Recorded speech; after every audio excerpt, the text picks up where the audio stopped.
WIFTBPM. Ladies Jackson. If you could make up a social media holiday, what would it be? Randy said National Don't Let No One Put You Down Day. No one. What you gonna do? So when they say something crazy, you slap them? Be like me said. Remy said a Juke-a-thon day. Man, we about 60 years old. Be done had a heart You gotta get your heart rate up. Okay, not that far. Yeah. All right, Mario said my favorite one. My friends and I do what we call National Call Off from Work Day. As a business owner, I don't. You don't like that, yeah. I don't like that one. Because I'm the boss of this family. We got Marcus Garvey Day from Remy too. Oh, Marcus Garvey Day. All right, what will we do on Marcus Garvey Day? Call off from work. I'm going to need you to go ahead and come in tomorrow. That would be great. Okay? Yeah, right.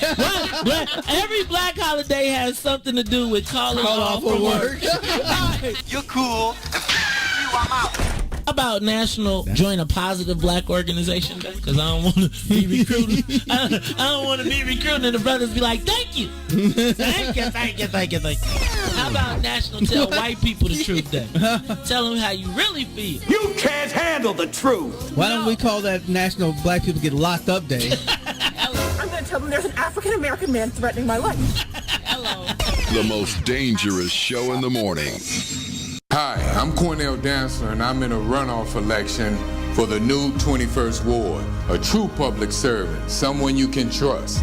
I'll be bringing beauty and functionality to the ward by bringing in the Department of Streets and Sanitation, the Department of Transportation, the Department of Water Management, the Bureau of Electricity, the Department of Forestry, and Animal Control. So I'm asking you to punch 51, Cornell Dantzler, for Alderman of the new 21st Ward. Punch 51 for Cornell Dantzler. My name is Jacqueline Anderson Howells. I was a CPS teacher and principal on the West Side. People don't remember how bad things were before Paul Vallis took over Chicago's schools. We didn't have enough classrooms, so Paul built schools on the South and West Sides. He kept schools open on weekends and all summer, and test scores went up. I was there. Paul Vallis turned our schools around. As mayor, he will turn our city around. Paid for by Vallis for mayor. I'm Brandon Johnson.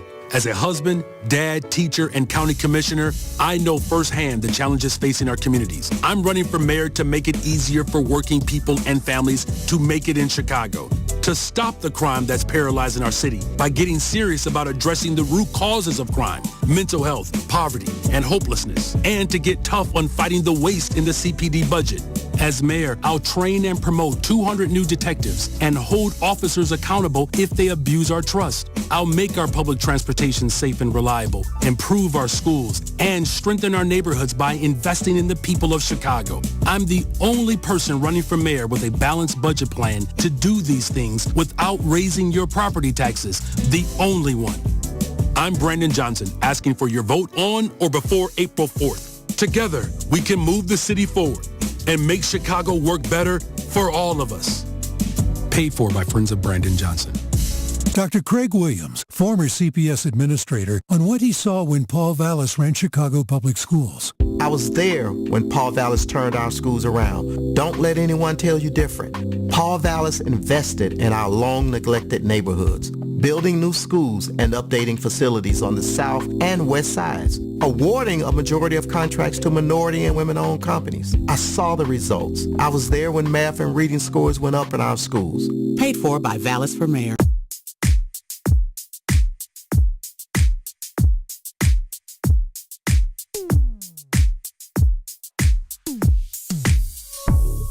I don't know what you did, but you did it right.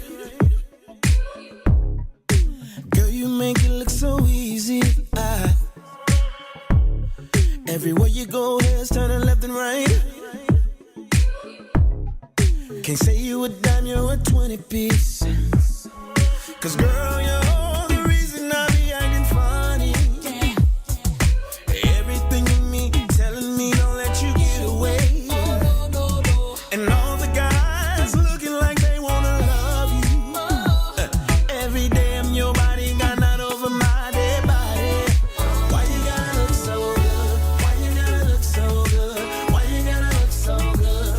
With your hair done, nails done, when you put that clone on. Why you gotta look so good,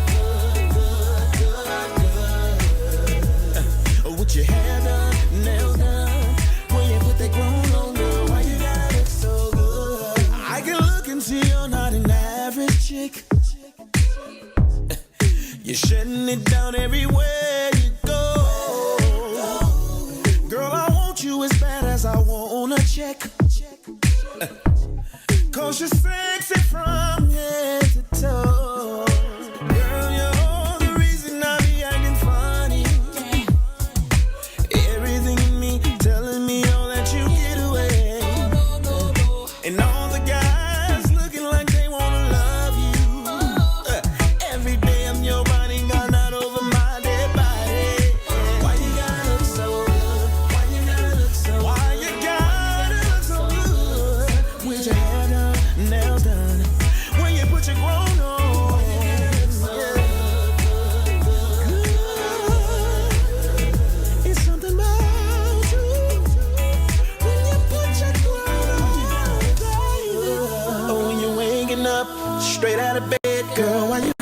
so good? Or when you're at the job just taking a break, girl, why you gotta look so good? In the club, turning up, why you gotta look so good? On the dance floor, giving more. Why you gotta look so good? Why you gotta look so good? Why you gotta look so good? Girl, you know you be killing them when you be getting your own woman on. Why you gotta look so good? With your hair done and your nails done, when you put that grown on, girl, why you gotta look so good? Girl, why you gotta look so good? Why you gotta look so good?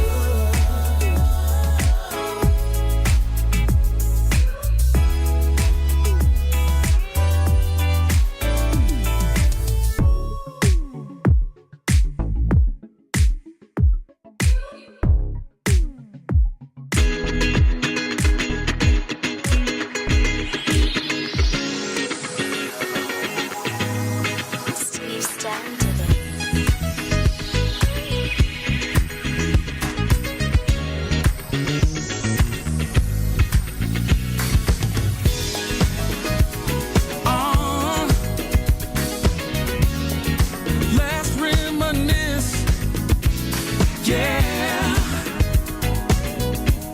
Woo.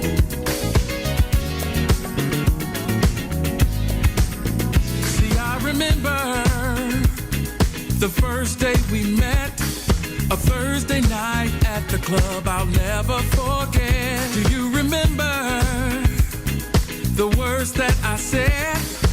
One night in my bed you'll never regret. And you, with your pretty brown eyes, I knew, baby, you would change my life. And you opened up my eyes to see I'm excited for our future, but I love our history. Let's throw back to the day that we first met. Let's throw back, I never will forget. Let's throw back to when we fell in love. Let's throw back, babe, I wanna throw back, babe. Is it just me? Don't you miss those nights sexing on the beach? Playing Isley Brothers in between the sheets. And now we're taking flights from London to Belize. And we're popping bottles, endless shopping sprees. Woo, still sexy as can be. I knew you're still the only one for me, yeah. I'm feeling lucky as can be. I'm excited for our future, but I love our history.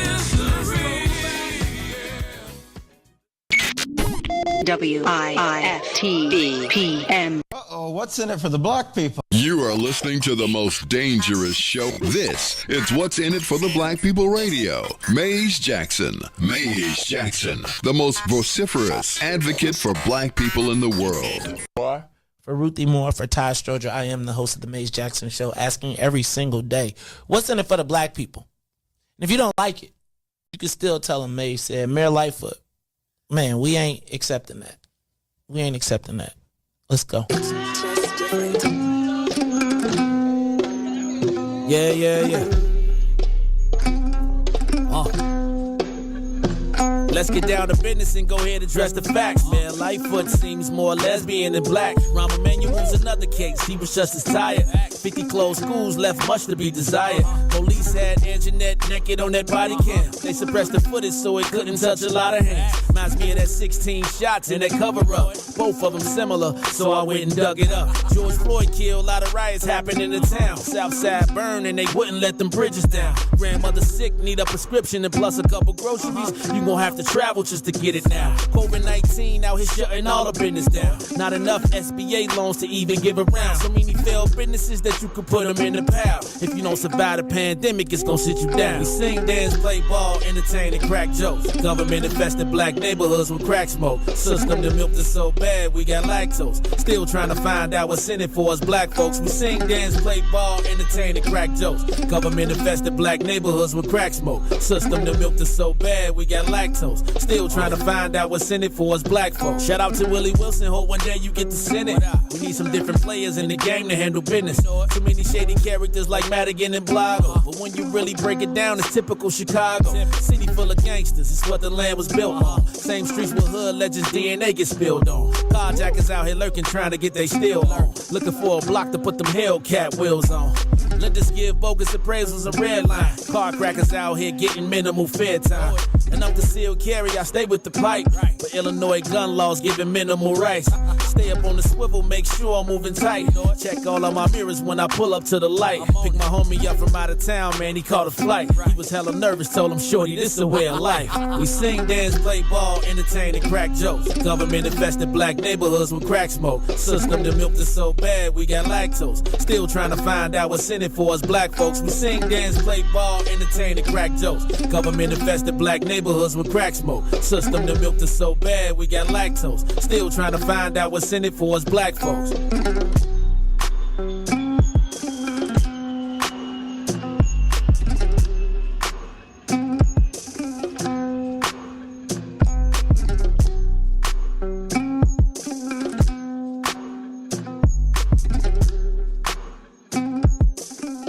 Wake up, Chicago!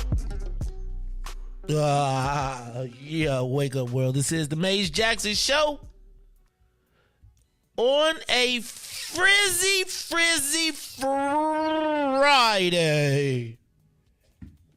And Reese, you can't just get paid if you don't send me the hours. You know what? It's okay. So it's okay, guys. Hey, y'all. It's so busy that on his birthday weekend, he ain't gonna even have his. And you know how. But I know people like you, Reese, who be like, I don't need. Just hold my check. I ain't gonna even care. I don't even need my check. It's okay though. Now you know I usually be grumpy on the fit. Like I was already prep, ready, pow, and now you gonna make me on the day on payout day. Like so, you know I gotta. So now today I'm gonna be grumbling because I got too much to go on today. Just take your time, man. No. Then it be stacked up. Then you be like, let me get the double. I know you'll get to me, man. No. Did you send it to me? No, but I got it. I just didn't like. I'm trying to tell you, like I literally left here. You went and dyed that damn ponytail. That you got your shag back. Reese, y'all Reese in here with the look. He be sneaking like so. You know I face Reese. So today I was, he hit me with the man. You ain't open up the middle door. I'm like, dog, it was open. It slammed it though. It's the vacuum in the hallway. So I mean, and then I had this door open, so it was like, it was the. So anyway, Reese come in, y'all. He got the blind. It's like he got the cool in the front, then turn around, it's party in the back. Yeah, man, I'm back. I had to go. I had to stand out, man. It's my birthday, man, and my 35th. My 35th. Dang, I remember when I was 35. Like when I was 35, Reese. That's when Reese was out. This album that we singing, do you know it's 20 years old? Yeah. Speaking of Reese, she's gonna be on live with us today. Video. She's cracking, man. She's doing this new thing with Solange Knowles, so she'll let us know a little bit about that. But also let everybody know who is going to be at an intimate evening with Reese. You're going to get to hear what the expectations are, Reese. Now, it's not DJ Reese, but Reese. So that's going to be an interesting conversation because you're going to be thinking I'm talking to you and I'm really talking to her. And then when I say, Reese, take me to break, she's going to be like, I don't have the... I can't take you to break. Right. Anyway, y'all. It is the Mays Jackson Show this Friday, 3/17. Reese, it's almost April, Joe. Happy St. Patrick's Day. We can't say Happy St. Patty's Day. So I'm part Irish, so I got to say happy. Yeah. Just like Elizabeth Warren is part Indian, part Native American. Let me guess. You got your 1, 2, 3 and me go, and now it say you got .00001% Ireland, and now you celebrating St. Patrick's Day. No, I'm not gonna say I've never celebrated St. St. Patrick's. A little bit more than that. I told you my great grandfather and grandmother, they come from Ireland. Then my daddy's side is the one that come from. He the one around here messing around. He around out here partying. That's your party side on your granddaddy's side, because you know. Whew. All right. Well, look, y'all, it's the Maze Jackson Show. I'm your host, Maze Jackson. Speaking of granddaddies, since we talking to him, it's his birthday weekend. DJ Reese the Ruler. How you feeling, man? Blessed by the best. You already know the rest, man. I had fun yesterday in my little class, my little ashtray and pipe making class. You wasn't in the other room making. Nah, I still ain't never forgot the alley trick. You know, I'm still. Reese, we done came a long way from the alley, dog. Yeah. All right, so you have fun? Do you get to drink while you doing it? Oh yeah. Oh, that's probably part of the fun. Yeah, it's part of the fun. So it's like a BY, like OB. So you come in there and they show you. Create your own everything. It's pretty dope, man. It's pretty dope experience. Yeah. You know, all right, man. So DJ Reese the Ruler is the Maze Jackson Show. DJ Reese the Ruler feeling good. He's so fresh. It's so clean. You got $20 in your pocket, chat, man? Yep. All right. You see, you got to have it in cash. You got the card don't count. The card, you know the card fresh, but you need like. When they got in singles too, so you know. Right. See. Okay, now you see how the singles did Ja Morant. So be cool. Be cool on the singles, man. Be cool on the singles. All right, y'all. Somebody give me singles, I'll be like, I don't even know where these been. Where have these been? Anyway, y'all, it's the Maze Jackson Show. Maze Jackson, DJ Reese the Ruler on the ones and twos. Looks like we all locked and loaded, man. So let's get the soul plane up to 60,000 feet.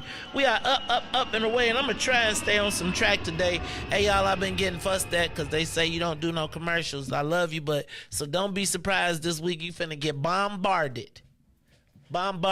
Reese, as a matter of fact, man, no, don't do it yet. And make sure and then throw your Cornell dancers in there. Man, make sure Cornell catch up. We get him caught up to his. Anyway, we're going to get to all the breaks today, so y'all be ready. We're going to make it happen.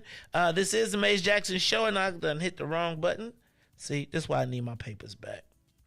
I remember we used to talk about people if they had papers. Now, I'm getting old, man. I can't remember what I was going to talk about if I don't have no papers. Papers, magic papers. Where you at? You got the vapors. Don't nobody want to work with me today, Reese. This is the problem with electronic stuff, right? It's like the electronic stuff seem all good right up until you trying to get it. Well, anyway, Reese, speaking of NCAA, I think my bracket already busted. I still got a chance to win it all, but Reese, and nobody really got in yesterday. So only Christopher Devine. 15. What was that? 15. They beat the 2 seed or something like that. I know I heard that. Man, it was some good. You know, that's what I love about the Final Four. I mean, I love about the tournament is like that's what the Chicago. I feel like that's a Chicago thing because anybody can get it. It's like the everybody killers or something. Because once again, Illinois has disappointed us. And I picked them too. I picked them too, man. I said at least I didn't think they was gonna get past the second round because I didn't think they was gonna beat Kansas. But you know, I was looking forward to the Bills. So like Illinois is stuck in purgatory everywhere. Actually, we coming up on football back again, but man, we are in like sports purgatory. And I think the more we keep adding these teams, it just be. But I feel like, man, we got all the talent to win all the national championships if we could keep people at home. It's like we usually keep the third best guy home. We don't usually get like the first best. Or when we get the first best, he not like one of the best. You know what I mean? Like when we get Mr. Basketball, it's like the Mr. Basketball that's like number 14, 15, 20 on the list. When somebody else get Mr. Basketball, they like Kentucky, number 1 around the country. Oh, but you know what we got to watch today? We got to watch Providence versus Kentucky because my boy who I grew up with, Clyde Hopkins' son, Bryce Hopkins, who played at Fenwick, started at Kentucky. He was like one of their top recruits last year. They played him bogus. He transferred to Providence, and now they playing in the tournament, and he been snapping all year. So, hey, Reese, we're going to check all that out today because you know it's hooky day. It is hooky day. So if you, like how Reese said, St. Patrick's Day, nah, we are declaring this a black hooky day. So we don't call it the St. Pat. So when you talk to your boss at the job and you got an Irish boss, you tell them you celebrating St. Patrick's Day. But really what you're doing is celebrating St. Patrick's Hooky Day tournament party today at Obsidian, hosted by the Black Professionals. You know who that is? That's me. Okay. That's my man Chris Anderson. All right. From United Airlines and Vince Bass. Okay. Chicago Football Classic. I like the lineup. Hey Joe, I like the lineup. Big Swill in the mix too. Oh, I like right? the So lineup. he put a little spin on it, right? So look, today, if you are out and about and you are, hey man, look, you know all your other coworkers is stepping out.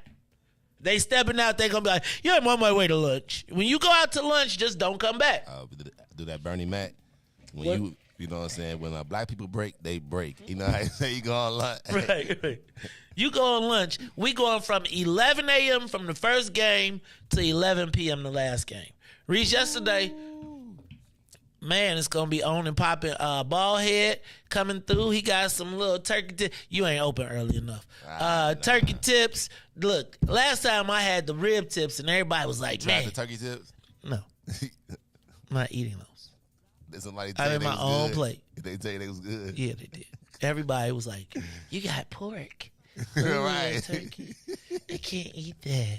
But you looking at them like, and you got turkey. Right. But they got, so it's going to be turkey tips. It's going to be turkey links.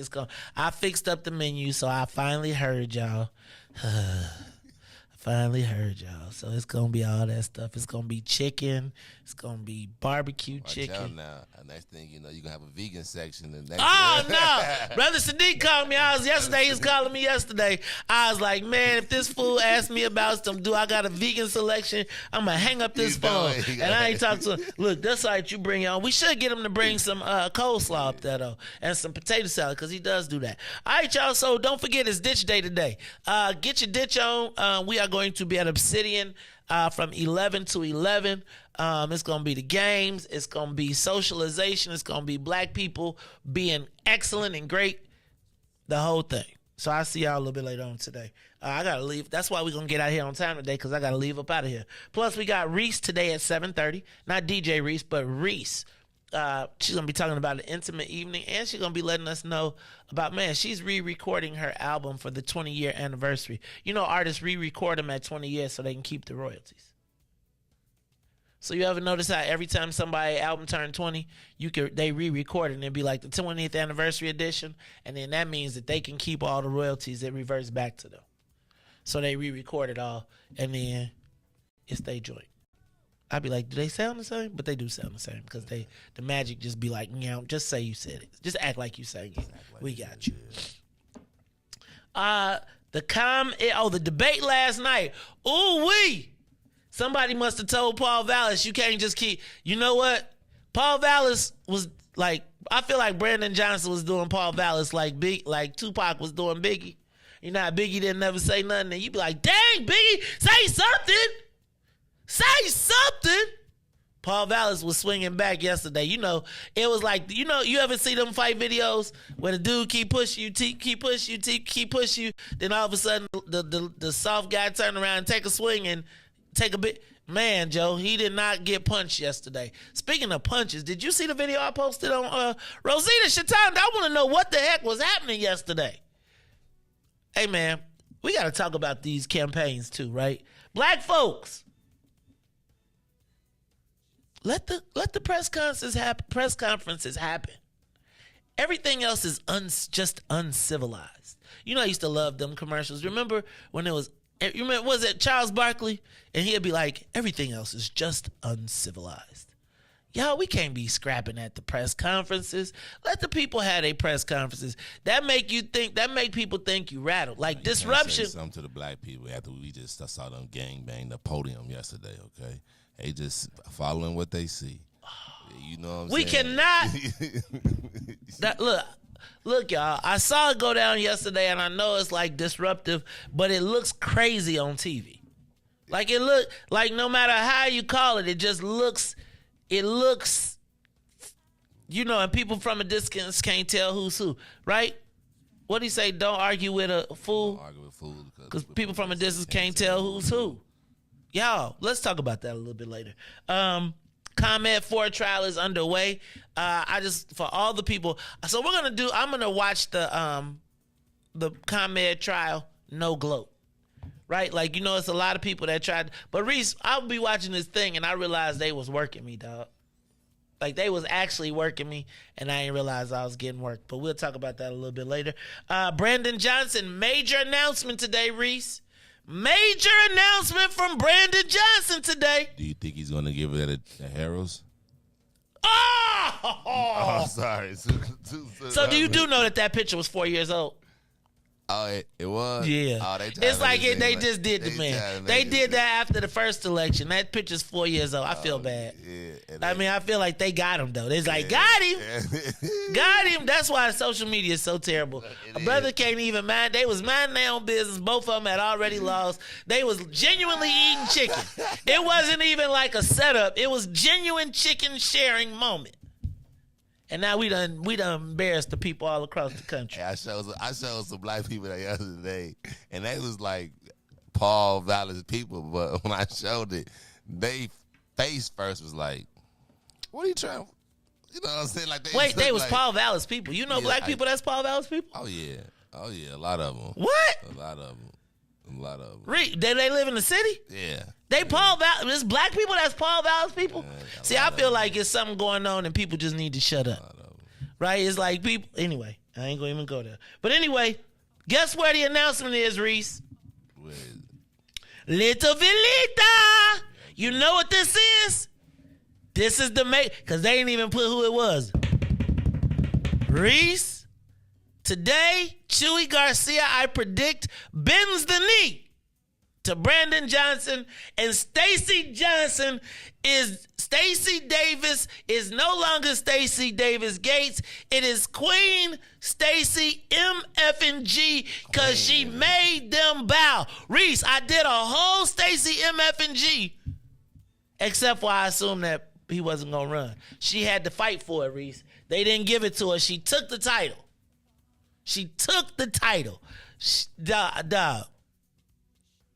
Reese, I gotta watch the press conference. 10:45 today.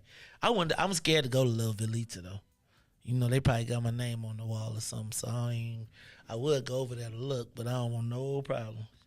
And then finally, I don't know if you saw the CPS former chief of staff of CPS was sentenced to probation for lying about bribery to the FBI. So those are all my headlines today. Let's take a quick break, Reese. Let's actually pay some bills for real. And then we'll be back after these messages. The Mays Jackson Show will be back after this break. Paul Vallis was one of the best CEOs for Chicago Public Schools we've ever had. I know, I was there. My name is Dr. Joyce Kenner, former principal of Whitney M. Young Magnet High School. Paul Vallis made a tremendous difference in the lives of our students. He built schools on the South and West Side and awarded a majority of contracts to minority and women-owned businesses. Test scores for math and reading under his leadership went up. I trust Paul Vallis to deliver as mayor. Paid for by Vallis for Mayor. Hi, I'm Cornell Dancer, and I'm in a runoff election for the new 21st Ward, a true public servant, someone you can trust. I'll be bringing beauty and functionality to the ward by bringing in the Department of Streets and Sanitation, the Department of Transportation, the Department of Water Management, the Bureau of Electricity, the Department of Forestry, and Animal Control. So I'm asking you to punch 51. Cornell Dantzler for Alderman of the new 21st Ward. Punch 51 for Cornell Dantzler. I'm Brandon Johnson. As a husband, dad, teacher, and county commissioner, I know firsthand the challenges facing our communities. I'm running for mayor to make it easier for working people and families to make it in Chicago, to to stop the crime that's paralyzing our city by getting serious about addressing the root causes of crime, mental health, poverty, and hopelessness, and to get tough on fighting the waste in the CPD budget. As mayor, I'll train and promote 200 new detectives and hold officers accountable if they abuse our trust. I'll make our public transportation safe and reliable, improve our schools, and strengthen our neighborhoods by investing in the people of Chicago. I'm the only person running for mayor with a balanced budget plan to do these things without raising your property taxes. The only one. I'm Brandon Johnson, asking for your vote on or before April 4th. Together, we can move the city forward and make Chicago work better for all of us. Paid for by Friends of Brandon Johnson. My name is Jacqueline Anderson Howells. I was a CPS teacher and principal on the West Side.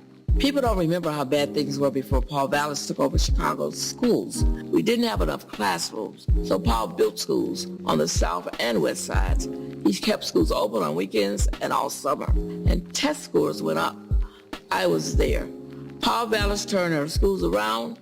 As mayor, he would turn our city around. Paid for by Vallis for mayor. And now, traffic and weather. Yo, who said devotion had to be sad? Yo, check this out. The Lord is my shepherd, I want. He's making me to lie down in green pastures. He leads me beside the still waters. He restored my soul. God's gonna turn it around. Come all the way with me. Good morning. What's in it for the Black People Media family? The time is now 6:36 a.m. I'm Reese the Ruler with your Chicagoland area sports, traffic, and weather update. Is it up with the sports?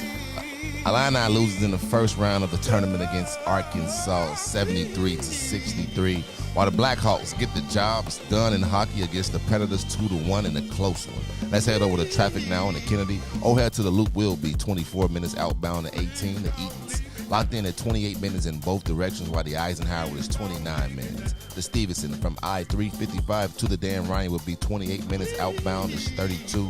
The Bishop Ford, 33 minutes in both directions, while the Dan Ryan is 17 minutes to the Loop, 12 minutes to 95th. On DuSable Drive, all directions locked in at 8 minutes. Today's weather, it is currently 33 and windy. Today will be a high of 50 with a low of 24. I'm Reese the Ruler. Happy Friday, y'all. It's the Mays Jackson Show. God got to the grave from the grave. God's gonna turn around. Glory to Gethsemane, Gethsemane, the God got to. Oh, God got to the grave from the grave. Back to glory. Oh, yeah. Oh, yeah. Oh, yeah. God's gonna turn around. Come all the way with me. Don't leave me now. Come all the way with me. Oh, please.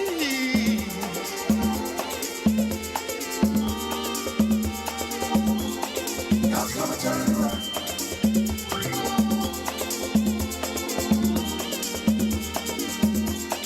God's gonna turn it around.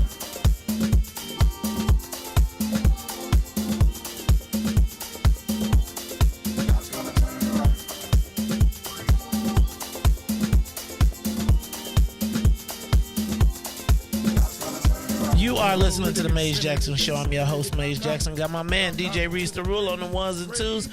Man, y'all know how we do every day at this time. We say what's up to the Saints of WBGX, 1570 AM. That's right, the Saints of WBGX, 1570 AM. You can catch us every day, Monday through Friday, 6:30 to 8 AM on BGX, 1570 AM, where you can check us out on the TuneIn app like Sister Zakia and Big John Austin. Catch us every day. You can go to the App Store, to Google Play Store, download the app, put in 1570 AM, and boom, you'll have us right there. Now, you can also do like everybody else and tune in, like the Early Rising Saints and the Sinners, who check us every day from 6 to 9, Monday through Friday. That's right, Monday through Friday, 6 to 9 on Facebook, YouTube, Twitter, and Twitch. We want to also encourage you all to make sure that you can check out our new super chats and super stickers. Show us some love or some stars on Facebook. Thank you to everybody. Now, look, because I'm trying to stay on track today, Reese, I got to move through this pretty quick. So it's this thing that we do every day nowadays where we try to get it all cracked up. We know it's your birthday, and so, sometimes you want people to say happy birthday to you, but they may not know your birthday. So what we try to do is make sure that everybody, not just anybody, feels special on their birthday. So on your birthday, on their birthday. So I'm going to say what's up to everybody on their birthday. Now, India Hammonds, she got a birthday. Another one. Lamar Puppet Master Jones, y'all, he got a birthday. Dale Gerard, he got a birthday. Christian Gutierrez got a birthday. Darius Lawrence, he got a birthday. And Reverend Kenyatta Smith, he got a birthday. Yeah! Christopher Schaefer, he got a birthday. Another one. Nikisha Harris Hobbs, she got a birthday.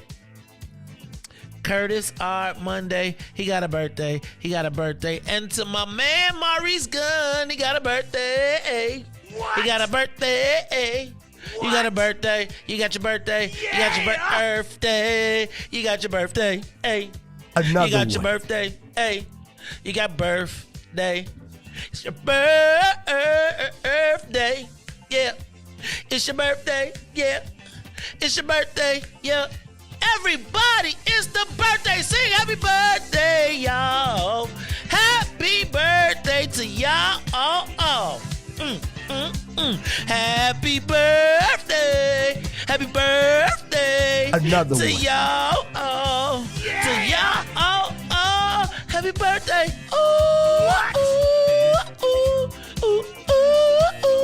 Happy birthday to you. To you. Happy birthday to you. Yeah. Falsetto in the birthday. It's your birthday. What? Ooh. Yeah. It's your birthday. What? Ooh. Yeah. It's your birthday. What? It's your birthday.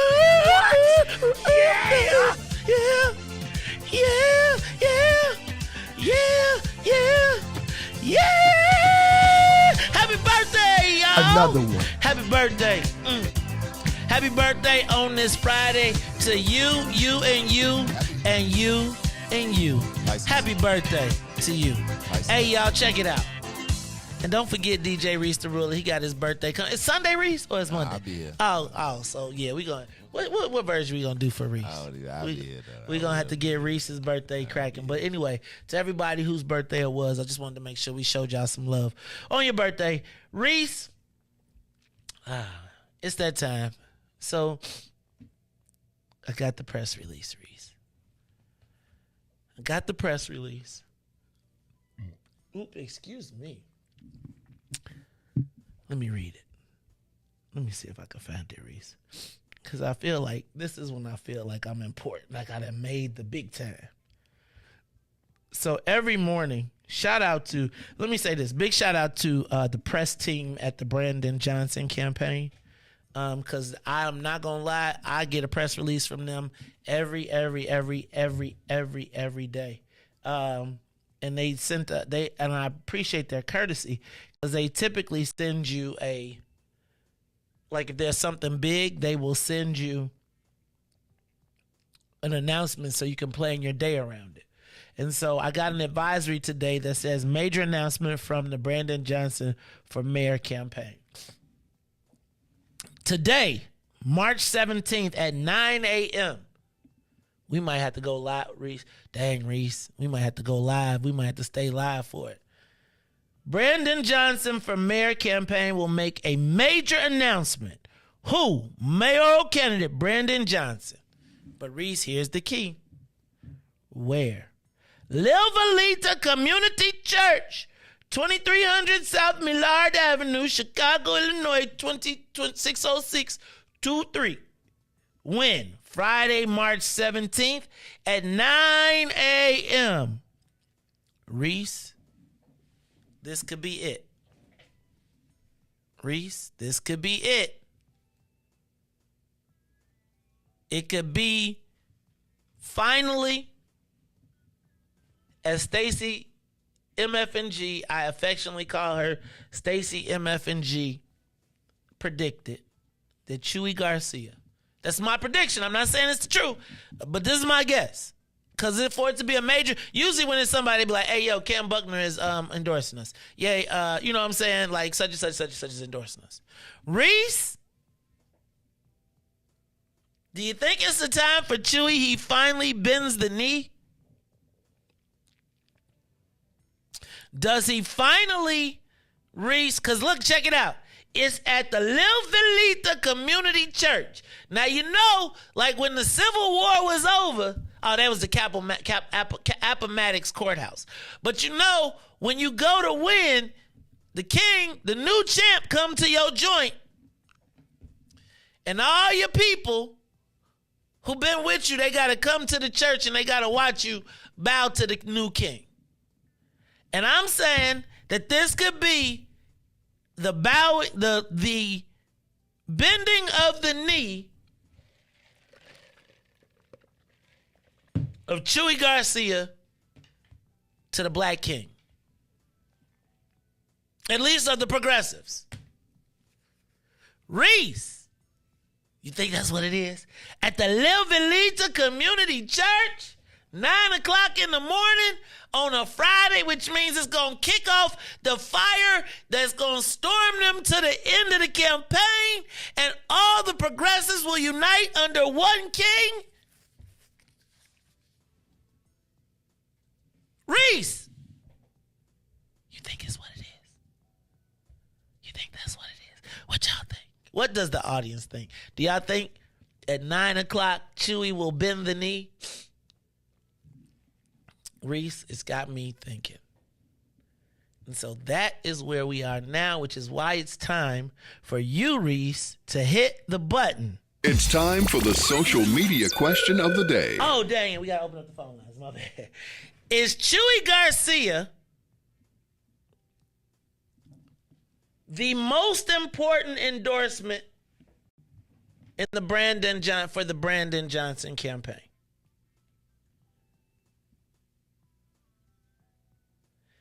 Open up the phone lines. I got you. Like, you open up the phone lines. You got the damn phone. Give us a call, 872. Hold on, where is it at? You gotta say host call in. Oh, Lord, there it goes. All right. Give us a call, 872-259-7474.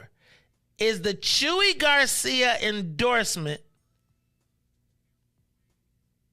the most important endorsement for Brandon Johnson's campaign?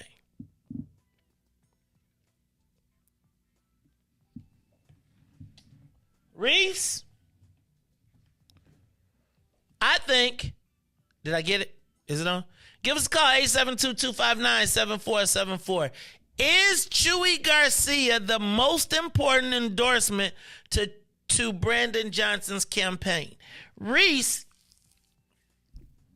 I think that he's gotten a lot of endorsements. Well, I think the CTU endorsement and the teacher's endorsement, because that came with money, right? But when you talk about symbolically, and you talk about the uniting, you know, I used to talk about uniting the favelas. The progressive socialist split has been apparent for all of this time. But today at 9 o'clock, it seems to me that Chewie Garcia will finally bend the knee to Brandon Johnson, and thus bringing the fractured Democratic Socialists, progressives, and traditional Latins, because I think they done moved from Hispanic to Latinos to Latina X to Latins together in one, with the uniting with the Lakeshore liberal whites to put together the Harold Washington coalition once again to take City Hall. Reese, it was this uniting 40 years ago, remember? When Luis Gutierrez and Chewie Garcia joined with Harold Washington to create a coalition that got us to, you want Harold? Well, here's Harold. Is this the most important endorsement? Give us a call, 872-259-7474. Will Chewie Garcia, and Will, here goes my question. Will Chewie Garcia yes, I wonder, will Fritz Kagi, who's running all the people out of Little Village, come over there too? That's funny. But anyway, today at 9 o'clock, Reese, could be the most important day in the history of the Black and Brown Coalition, in which Black Chicago and Brown Chicago come together to elect the third Black mayor of Chicago. Is it the most important endorsement? I'd argue that it's way more important than Jim Clyburn. But my question is, Reese, if it is, can Chewie bring the same excitement to the guys who just last month were upset with Delia Ramirez for being with the black guys? It's not my words. It's what they said. It's what David and the representatives and all of them was saying, and they was blocking me from... Anyway, but Reese, I guess my question is this in Black Chicago? Give us a call. 872-259-7474. Is this the seminal moment in Chicago history where the Black and Brown Coalition proved to be the real deal?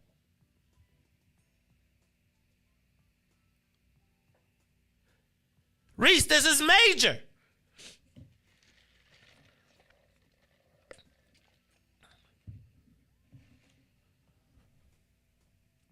I think it's one of the major moments in the history. But my question, Reese, is, are Chewie's soldiers going to join the fight as well? And how will they leverage their endorsement? By joining the Brandon Johnson coalition, Chewie Garcia's troops and money and resources should all come with him, don't you think? Unfortunately, his largest donor has already gone to Paul Vallis. I saw his second largest donor. I was going to have dinner the other night, and I saw his second largest donor headed into a Paul Vallis event. And then, Reese, I think about all of the people that had endorsed him politically already have endorsed Paul Vallis. Reese, I'm confused. Is this the Black and Brown Coalition coming together? Or is this a symbolic laying of the sword? Like, you know how like when Robert E. Lee said, I surrender, but the rest said the South will rise again? And it was like all the other people who was like, man, we still fighting. I know y'all, that's how the Ku Klux Klan came around. And so I ask you,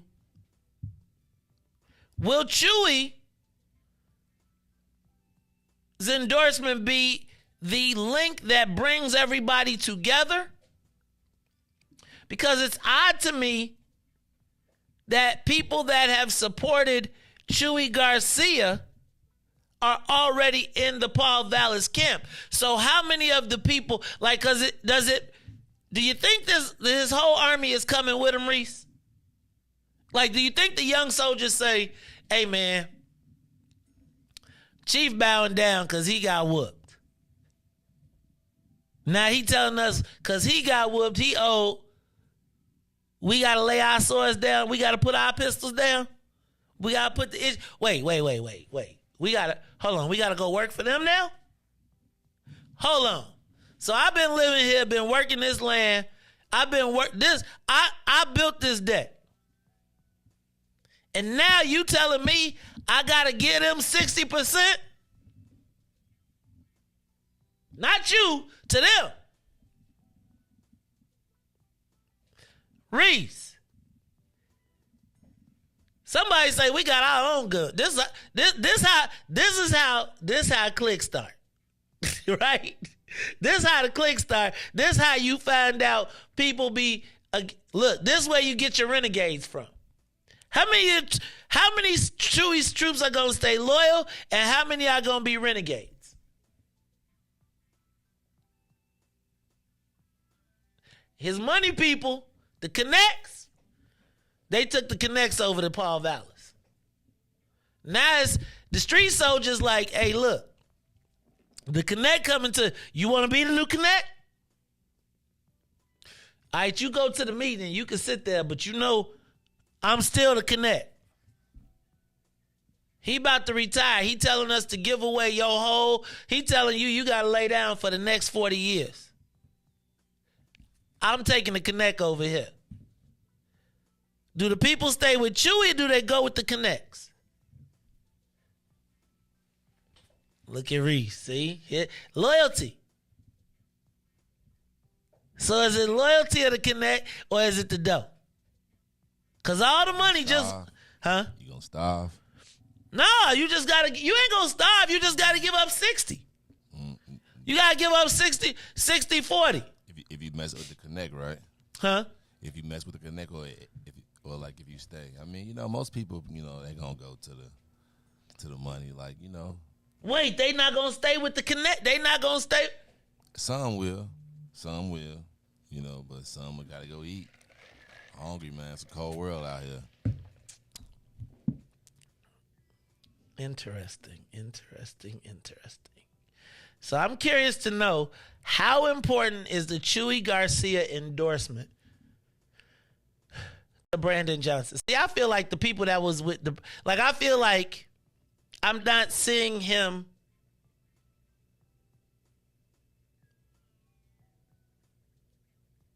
I feel like the endorsements are not bringing in new people. Does that make sense? It's like I feel like the endorsements are still in your same swimming pool. The key now is, who are you getting who is outside of your network? So it's interesting to see. But do y'all think now that Chewie Garcia becomes the most important endorsement for Brandon Johnson? And if he does, Reese, if he is, what does that mean politically?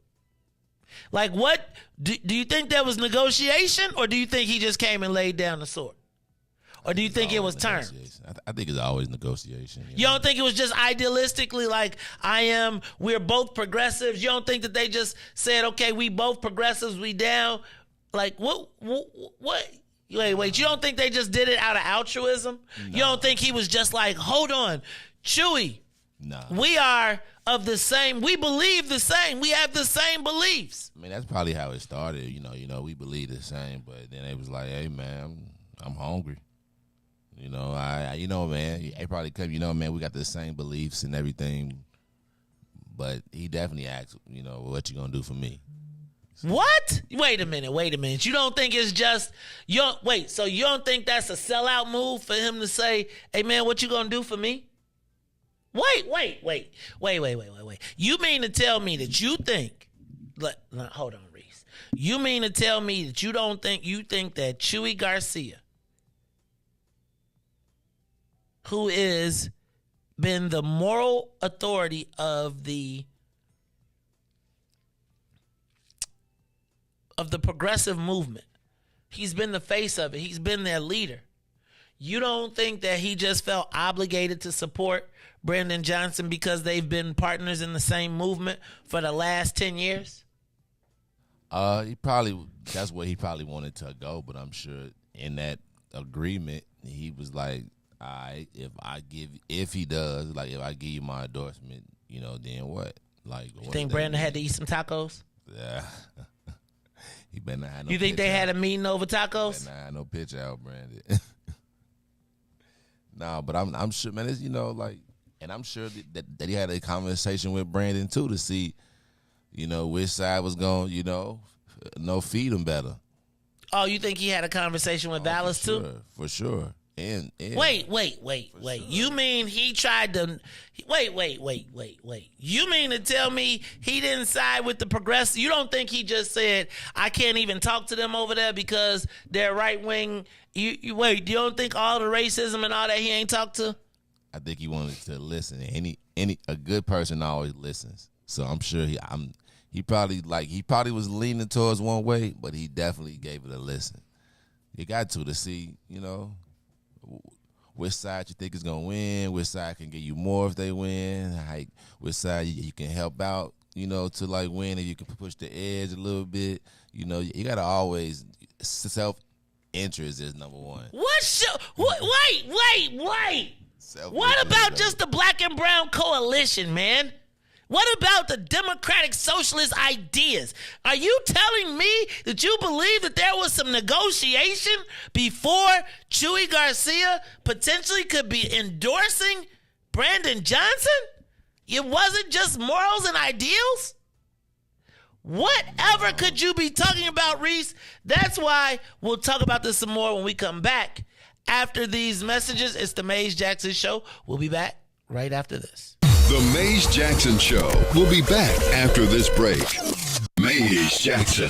Tune in to the Mays Jackson Show every day, Monday through Friday from 6 to 9 a.m. where you can catch us on YouTube, Twitter, Twitch, and Facebook Live. Plus, from 6:30 to 8, you can get us on WBGX 1570 a.m. That's right, it's the Mays Jackson Show, where every single day we ask the question, what's in it for the black people? And if you don't like it, you can still tell them, Mays said. We out of here. Peace.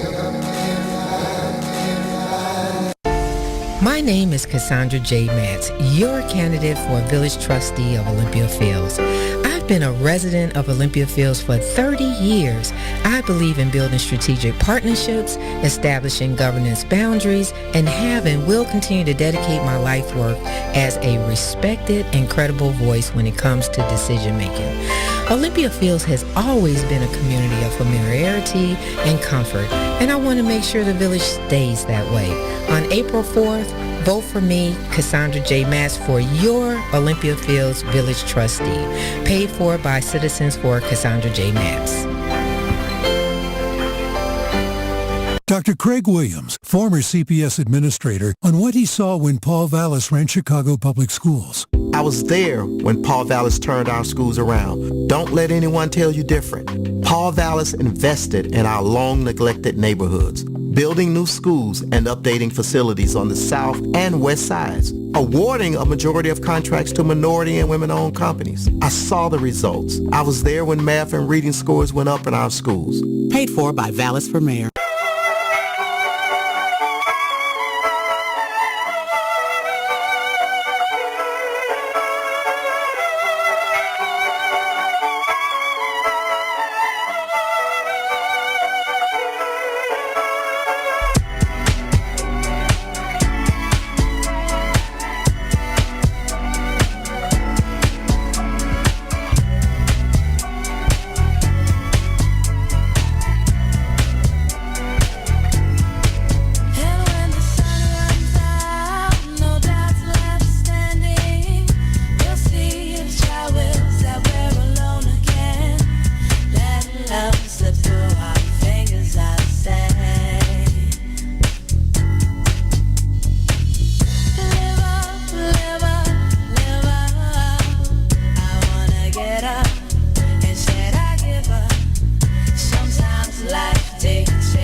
Jackson Show. You are listening to the most dangerous show. This is What's in It for the Black People Radio. Mays Jackson. Mays Jackson, the most vociferous advocate for black people in the world.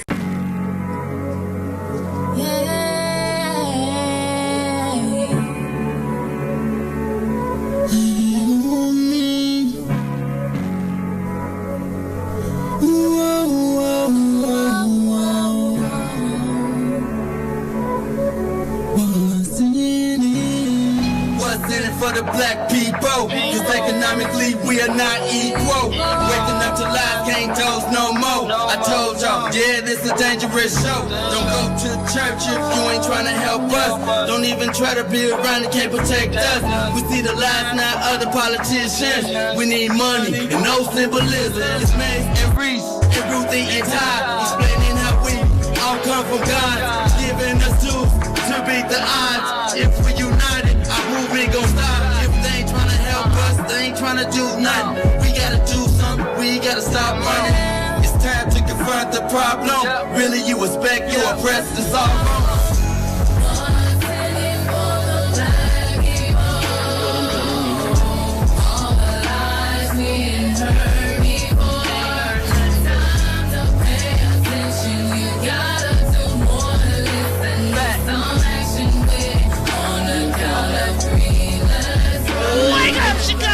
Wake up, world. This is the Mays Jackson Show. I'm your host, Mays Jackson. Got my man, DJ Reese the Rule on the ones and twos. And y'all, we got a lot to talk about. But before we do, because Reese was talking about endorsements a little bit, I want to get back into that because I want to talk about why do they endorse who they endorse. I see you out there, Freightliner, talking about the endorsements, and we're going to talk about that in a minute because I want to talk about why people endorse who they endorse. Reese hit on something, but before we do that, I'm going to open up the phone lines. Give us a call, 872-259-7474, 872-259-7474. It's a big announcement today at Little Velita Community Church. Brandon Johnson, I'm guessing me and Reese think it's going to be that Chewie Garcia is going to endorse him. And I'm wondering, is that the biggest endorsement of the campaign? Caller, you on the Mays Jackson Show. What's up? Who this? How are you? Greetings to you. How are you today? I'm great, Mama D. How are you? Mama D in Chicago. How you doing? Well, I think 40 years ago it was about stick with the 26 until three black women, Anna Langford, Shanita Butler, and Marlene Carter, decided to stick with the Badoliak group. So I think if Chewie is just doing what Bernie Sanders and his other colleagues in Congress are doing, and they are not voters in the city of Chicago. So if Chewie had so much juice, he would have been in the runoff. So I don't put a lot of stock in these endorsements. I think it's good showbiz, but it don't change no business as usual. What do you think? I think, well, actually, Mama D, I kind of agree and I kind of disagree. So I think that I kind of agree and I kind of disagree. So I agree that it is show business, and I don't know that the people who are making the endorsements, I don't know if they have the ability to necessarily deliver voters or votes, and I don't know how influential they are to a lot of voters. But I do think that their endorsements mean something on the long term, and we'll talk about that in a minute. As a matter of fact, we're going to get into it now. So one of the things I try to do here, and I've been trying to kind of piece this all together for you.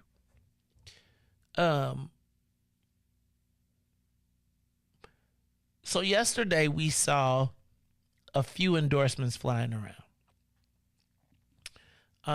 I know we saw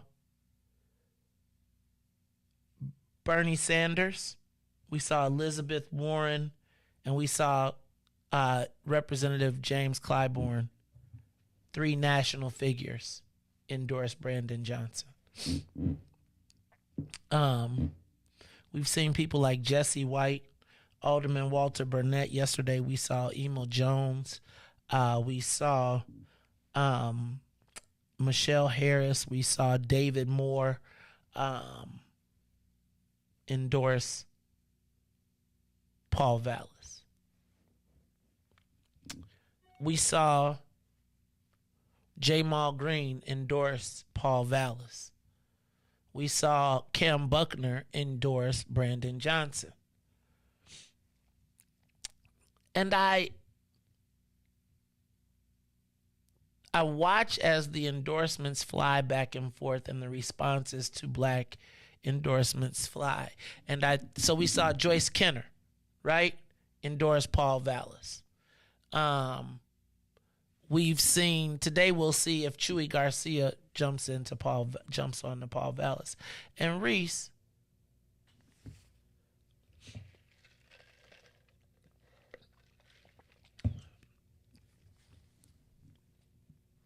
I was proud to listen to you just a few minutes ago, right? Honestly, because you said a few things in your rationale, whether you recognize them or not, but it made me feel like you got it. Every endorsement, and endorsements are transactional. Okay? Endorsements are transactional, and they represent what Reese was talking about. I think that it is rudimentary thinking, which candidates rely on both ways, to not recognize that endorsements are transactional. If you deal in politics at an elementary level, then your instant response is sell out Uncle Tom, or whatever, or congratulations, right? And it's the conundrum that we as black people are put in, right? And I'm gonna tell you, I'm caught in it. It is the fact that in Wakanda, we think of spiritual alliances, right? Like it's the reason that we get mad when we find out that someone got paid. Whether it is to do a job that you are supposed to, that is a paid job on a campaign. But if we find out that there is a financial transaction, then we automatically go to that nigga got bought. That nigga got, instead of that person was hired to do a job. Okay? So what they can count on is black people castigating black people who make money in politics, although politics is a multi-million-dollar business. If you are a campaign volunteer, then you are probably a more of a person who truly believes in the candidate. If you are paid, you are a service for hire. Now, that goes to political operatives. But let's go to endorsements. Endorsements are typically transactional. When the candidate meets with a person or a group, and the group comes out in support of a candidate, it is because of maybe one or two factors. One, what will the candidate do for the individual, or where will the individual be placed? Two, what impact will the individual have in the event that they are placed in that spot, in the event that the candidate wins? And then three, what can the person do for his constituency in the position?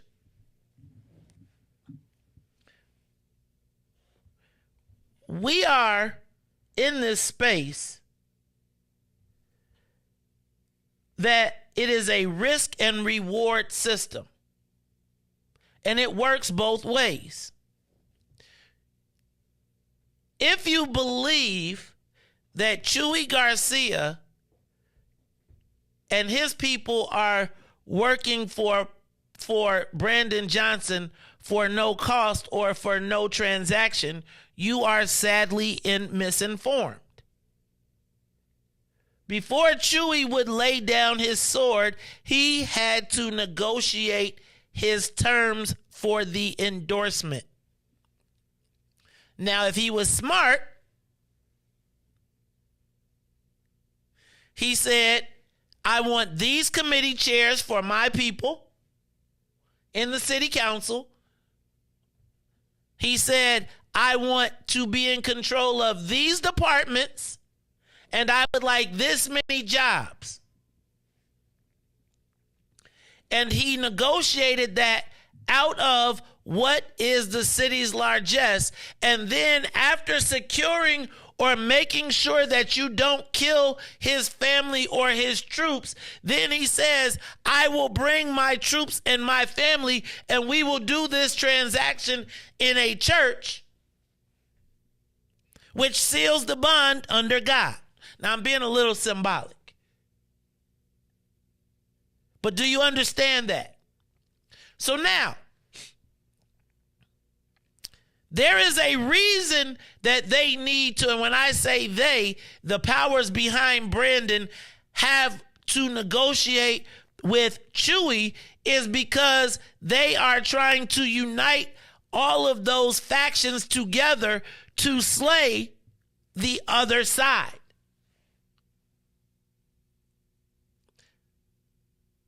Chewie is in a position to negotiate.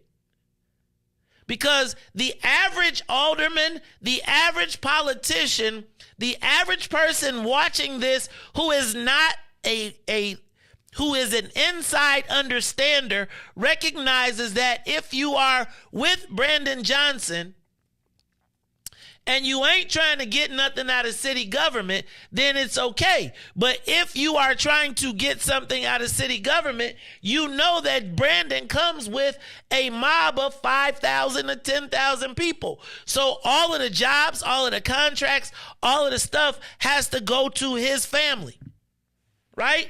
Which is the people who put him there, CTU. And I'm not doing this to disrespect CTU.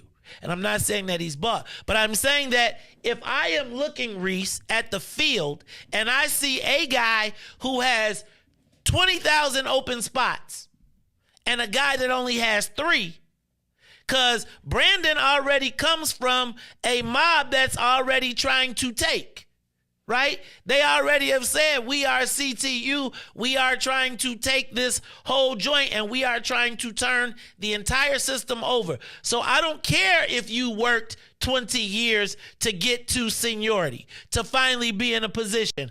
I don't care about any of that. So this game that you have played, this system that you have finally worked your way to the top of, we're going to topple it. But not only are we going to topple it,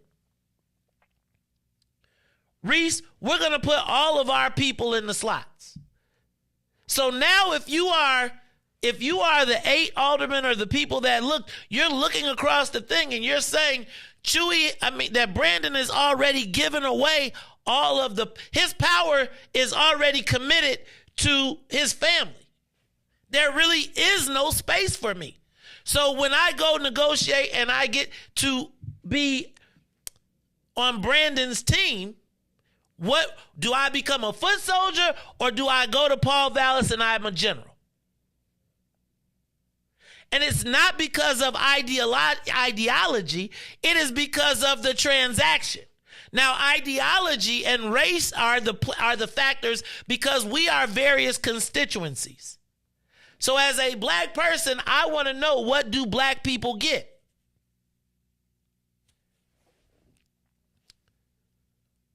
Do you think that for Chewie to endorse Brandon, he did not say, what are we going to get?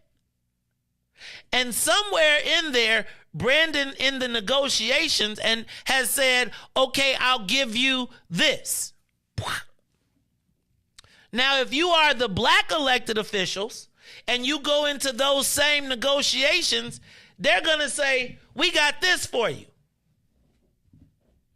Because y'all ain't standing on nothing no way, and we got black people behind us, so why do I need to give up a big piece to the black people when we already got the black people calling y'all sellouts? So I'm going to give you this. But if you talk to Vallis, he says, well, I need black people, so I'll give you this. Then you have to ask why. That's why they're endorsing. And if you don't think that makes sense, you're crazy. I think the most cogent example, and I'm going to say this, I mean this with all due respect.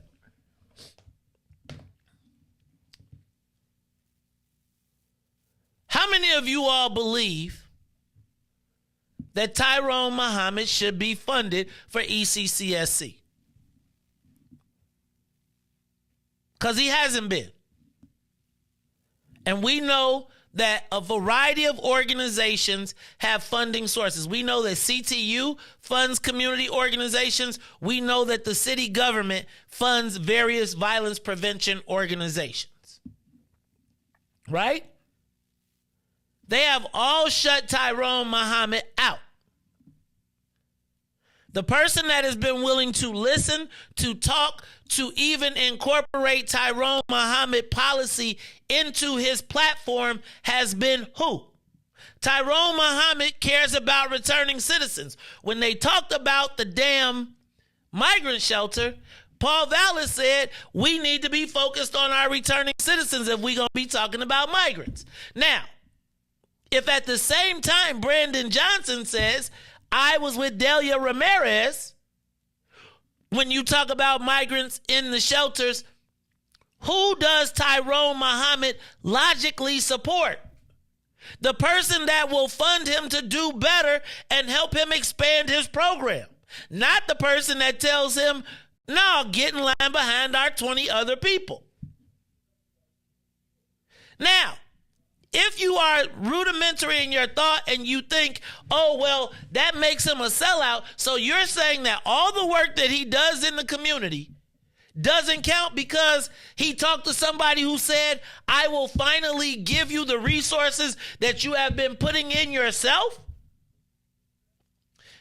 It is a transaction. When you ask, who will be more influential? Do you think that the alderman will have more voice with Brandon Johnson, or do you think CTU will? Now, if you are an early adopter, and this is respectfully to Pat Dow, right? Pat Dow, by joining Brandon early and being the first alderman, probably puts herself in a great position in city council with the mayor in the event that he wins. Yes? Right. Cam Buckner would then essentially be the mayor's voice to Springfield because he's first on with Brandon. Conversely, the black alderman that went to Paul Vallis would probably be in good position in city council and for funding for their neighborhoods. So while do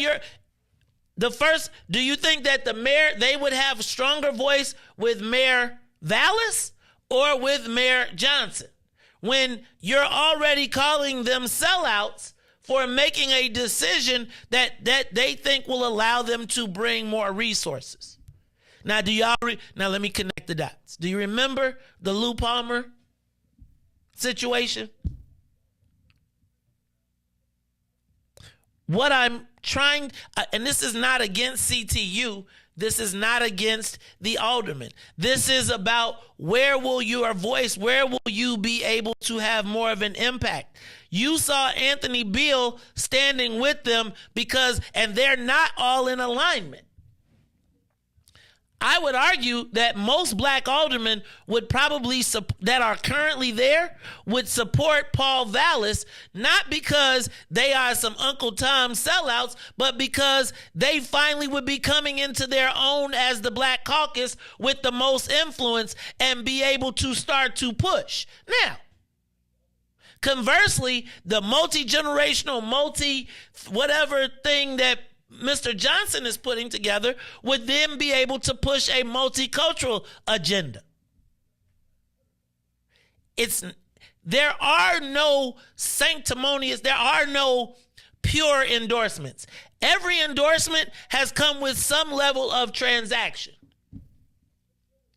And by calling people sellouts because they endorse in the best interest of themselves or their long term, right? We know if Brandon wins, CTU is boss. I'm not saying that CTU runs him, but the policies and the ideas of CTU will take prevalence. In the event of a strike, we know how that goes. In the event of policy positions with the mayor, we know how that goes. And they have an enforcement mechanism. They got money. They got troops.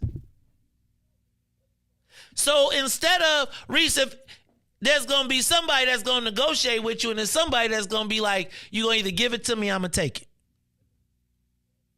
And so what you have to understand is not, I don't care who endorses who.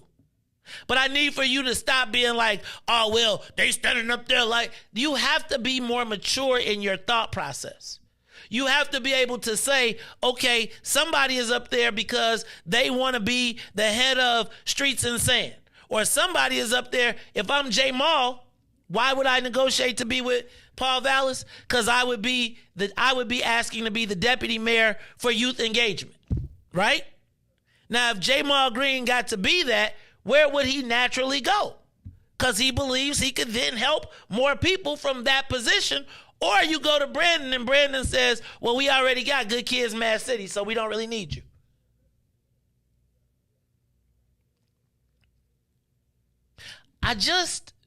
Y'all gotta, like, this emotion that they keep catching us up in is how I love my man Darius Deontay Randall. But the answer to everybody is not they are a sellout. It's not. It is, man, if you know if somebody already told you, I'm taking your joint, if when we win, I'm taking your shit, you finna go get with them? Let's go to the live line. Call you on the Mace Jackson Show. Caller? Mace, my man, what's up? What up, who there? Ricky Hendricks. MC Ricky D! What up, man? How you feeling? You only got a couple minutes because I got Reese coming on. So go quick. I'll be real quick. You know, speaking of Reese, I went live the other day and I promoted your show at Obsidian with Reese and had a video going in the background. So, you know, we can walk and chew gum at the same time. You know what I'm saying? That's beautiful. I appreciate you, man. I disagree with you, but I support you. You know, I disagree with some of my brothers and sisters that's over there with Paul Vallis, but that don't mean I got to beat them up. But it also doesn't make those of us who gonna go with Brandon, because I ain't endorsed him yet, that don't make us miles and crazy. We also understand that every endorsement is not a transaction. Sometimes we endorse from our heart because we know Brandon, none of them is perfect, would be better for our people than Paul Vallis. It's just that simple. You say who gonna be the ones who Paul Vallis listen to the most? I think it's gonna be the Fraternal Order of Police. Nobody can convince me that the FOP has the returning citizens' heart in mind, or black people in mind. Nobody can convince me of that, Maze. And nobody can convince me that on Dr. King, the anniversary of the assassination 55 years ago of Martin Luther King Jr., that we black folks are going to go with Paul Vallis, whether he's a Republican or not a Republican, versus a young black man who I think we stand a better chance with. You know, sometimes, Maze, you go with what's better for your people, not just for yourself. So I won't call them sellouts, But are some of them selfish? Yes. Is it a transaction with some of them? Yes, it is. But Mays, I could have made crazy money going with Paul Vallis. Let me ask you. I don't debate you. Let me ask you though, Ricky. Ricky, do you think there was a transaction for Chewie? Do you think all the other groups have made transactions? Not everybody, but some of them, yes. So let me ask a question. How does that work for us when we sit? So let me tell you how it works. Let me real quick. Sometimes it's individuals transacting for themselves, like you said. I want to be the chairman of the this or the chairman of the that.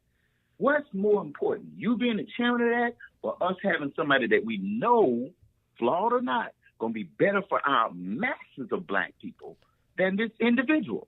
That's all I'm saying, fam. That's all I'm saying. That we got to look at what's good for the bigger.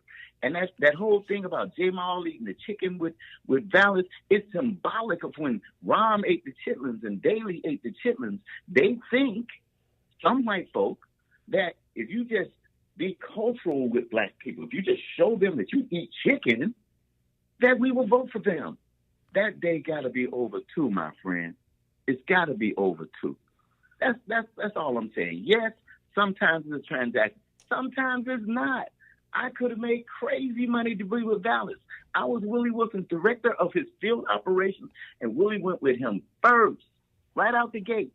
You think Boss didn't call me? And I still call Willie Boss. I'm like, Boss, I can't go. And I got to say this, I'll close on this. One of Vallis's white supporters told me, put on Facebook, yeah, you jumped the ship. And I told his ass, yeah, I jumped a slave ship. Okay. And I'm going to leave it on that. I jumped a slave ship.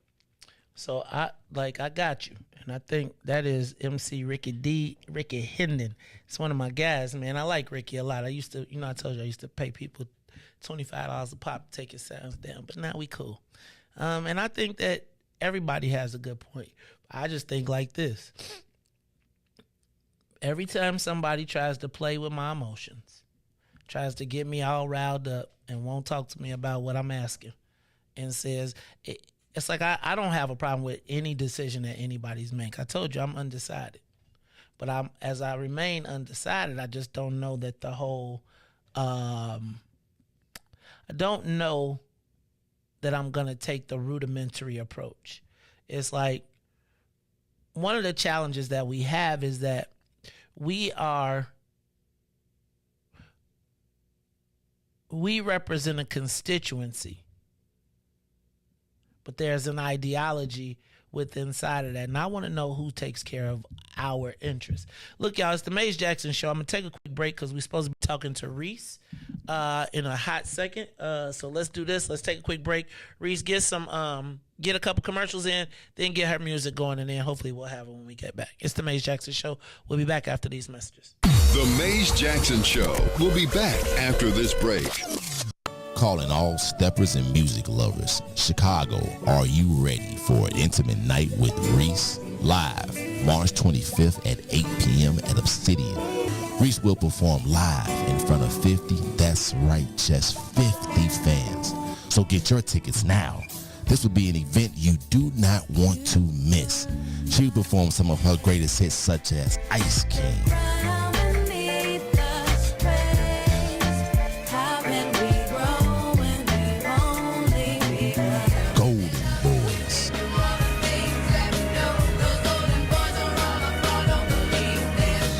Stepper's favorite, For Who You Are. This is a members-only event. For more information, email chicagoobsidian@gmail.com. Chicago, you do not want to miss this event. So email chicagoobsidian@gmail.com right now and get your membership now. Just 50 seats for Reese, Saturday, March 25th at Obsidian. See you there. Hi, I'm Cornell Dancer, and I'm in a runoff election for the new 21st Ward, a true public servant, someone you can trust. I'll be bringing beauty and functionality to the ward by bringing in the Department of Streets and Sanitation, the Department of Transportation, the Department of Water Management, the Bureau of Electricity, the Department of Forestry, and Animal Control. So I'm asking you to punch 51. Cornell Dantzler for Alderman of the new 21st Ward. Punch 51 for Cornell Dan. Paul Vallis was one of the best CEOs for Chicago Public Schools we've ever had. I know, I was there. My name is Dr. Joyce Kenner, former principal of Whitney M. Young Magnet High School. Paul Vallis made a tremendous difference in the lives of our students. He built schools on the South and West Side and awarded a majority of contracts to minority and women-owned businesses. Test scores for math and reading under his leadership went up. I trust Paul Vallis to deliver as mayor. Paid for by Vallis for Mayor.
Listening to the Maze Jackson Show. I'm your host, Maze Jackson. We still waiting on Reese, man. Don't be faking. But anyway, in the meantime, I'm going to take your calls. Give us a call, 872-259-7474, 872-259-7474. Don't forget, on the 25th of March, an intimate evening with Reese. We will be checking her out. She'll be at Obsidian. 50 people only. Only 50, Reese. Only 50 people. Also, don't forget today is Hooky Day. So we will be at Obsidian today from 11 to 11 catching the games. We definitely are going to be watching the Providence versus Kentucky game. That's a lot of Illinois ramifications. All right, Reese, let's go to the live line. Call you on the Maze Jackson Show. Shout out to my man Ricky Hendon. Thank you for your call. I'm not mad at nobody for their opinion. And I do want to talk about what happened yesterday, too. But call you on the Maze Jackson Show. Good morning, man. Good morning, Anthony. How you feeling, man? Feeling, man, I had enough of this. Anyway, because, see, you went through like 3 different subjects, topics, all related to the election, but you was asking about Chewie. Man, Chewie done got his butt kicked again, okay? He didn't even get the numbers out of his own community that was projected. He went from being number 1 to number 4. So an endorsement by him, really, why? Why would I bother? Okay. Brandon been over there, he with Delia Rodriguez, whoever you were saying, and trying to get things going. So, and knowing what I know, okay, even if Chewie say he gonna endorse you, he gonna double cross you anyway, quietly being for Vallis. Okay. Ooh. There's a lot to to process over there. That's why I be like, yeah, well, you know who I'm voting for, and all these people talking about sellouts and Uncle Toms and whatnot because a person endorses Vallis. Hey, maybe it's time to quit voting because somebody's black. I done seen what that dog look like too. It won't hunt. Okay. I'm serious, man. You said that dog won't hunt. That dog won't hunt, man. I done seen the model where the black candidate, I'm black, come on, y'all just vote for me. And we do. And then midterm, they come around, they done gave out all the goodies, and now all of a sudden they want to talk to the black community. And I done jacked all the money off, nose running, sweating and whatnot. Now they want, I can get you something if you help me get reelected. Hell no, hell no, nigga. I'm sitting here seriously consider hitting you in your eye. Damn, and fucking games with me. Oh, goodness gracious. Okay, so all that, no. Okay. So, and last but not least, these same individuals talking that you a sellout and, this time for black people. Man, I done voted for 3 black candidates and come up empty-handed. Not that I want anything out of government, but I just want to know what you're going to do with my tax money. That's the starting place. You know what? I tell them, see you at the polls. Get your numbers up, Dang, Anthony, you talking real swaggy jaggy, man. I'm sick of people sitting there playing like it ain't what it is. I feel like Paul Chewie could already to get reelected. Say that again. Okay, Paul Vallis already trying to get reelected. He around there getting his team together, and we gonna hit the ground running, And the rest of these folks trying to figure out who a sellout. If you vote for a white man, now you crazy. The Chicago Police Department ain't none of them gonna control Valley. Trust me. That's interesting. All right. I appreciate your call, Anthony. Thank you for your call. 872-259-7474. I guess my thing would be, and everybody keeps saying, will he stand up to the FOP? I think you done put all the people in place to fire the cops. Right? Don't you got your whole... Ain't it like a COPA? Like, what's the Ramel thing? They looking for a new chief. So I feel like most of the people, when you want to fire a cop, I think that part is already done with the board. We got anybody else on the line? Call you on the Mays Jackson Show. Give us a call, 872-259-7474. Is Chewie Garcia Brandon Johnson's most important endorsement? I think it's a big deal, man. I do. I just want to know, is Chewie going to be able to bring his soldiers and his troops? Because I seen his money people went the other way. So I'm curious. Call you on the Mays Jackson Show. Jackson. Oh, Byron. What's up, man? How you feeling this morning? Oh, my God. Let's make it easy. When Barack Obama came out from his Hawaiian mansion and supported Ronnie Manuel, was he a sellout?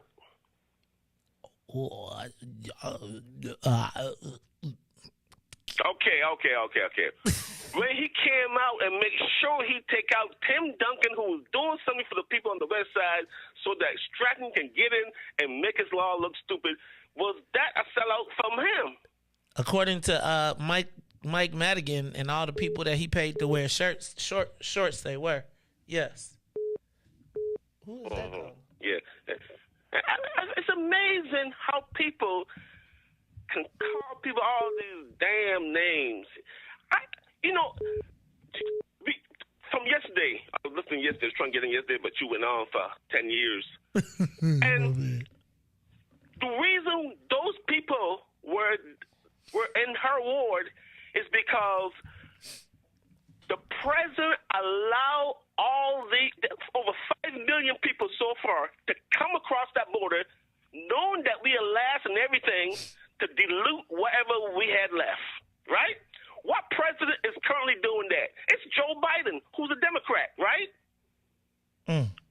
Where's the South Carolina congressman who gave him that big old stroke to lift him up so he can take over everything, and look at the position that we're in right now, right? The Democrat Party, Joe Biden, is doing this intentionally to get rid of black people, and they just don't see it. Why would you bring in more people with low skills, and we trying to get whatever skill, little job that we got here in America that we are born to have? They don't complain about that. How about Kamala Harris? What great work she's doing for us. Isn't that beautiful? I mean, she's the best. She's this, she's that, and she's doing great work for us. Can you tell me one good thing that she's done for black folks? Black girl magic. She was at the Howard game yesterday. She provided inspiration to them after they lost. She did. Go Bison. Isn't that beautiful? Isn't that beautiful? Yeah. See, I tell people, and what you telling people come from a business point of view. Most people don't know, never pay the. Like you say, you signed the front of your paychecks. You say, you know what I'm saying? People don't understand business. If somebody offer you 5% and somebody gives you 0 every time you go and vote, which one are you going to take, Mace? I don't care if they're Klan, if they're white supremacists. Those people are out here in the world, and we all work for them. Stop blaming the boogeyman syndrome with these black folks. It's a business transaction. Get what you can for your community, whatever little you can, but don't take the 0. I just don't understand it, Maze. What's the important thing about the 0? Is it because the Z in it, or is it because of the 0? I don't understand it. The Hispanics are here to take over everything. If you keep voting that way against your interests to allow them to have more power, you are going to be out. They're going to be in. It's the same thing with that wall. Black folks, I said, black folks, go with Trump, seal that border, because if all those people from South America come through, you're going to be wiped out. You have to vote your interests. Who cares what color his orange hair is? Who cares? That guy let some black folks out of prison. That Obama, that lady, he let that lady out of prison. Whatever transaction it was a great thing. It's a transaction. We didn't give him no votes anyway. We didn't vote for him anyway. But he let that woman out. He gave the black colleges that money. He was about to come up with a plan for us. At least he's attempting to come up with a plan. Biden has not committed to no plan for black folks.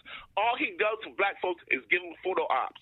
Photo ops. All they do is go and take a photo ops and he tell the black Negroes to get the hell out of his office. Because they ain't getting nothing. Because they never come back and tell us that they got anything.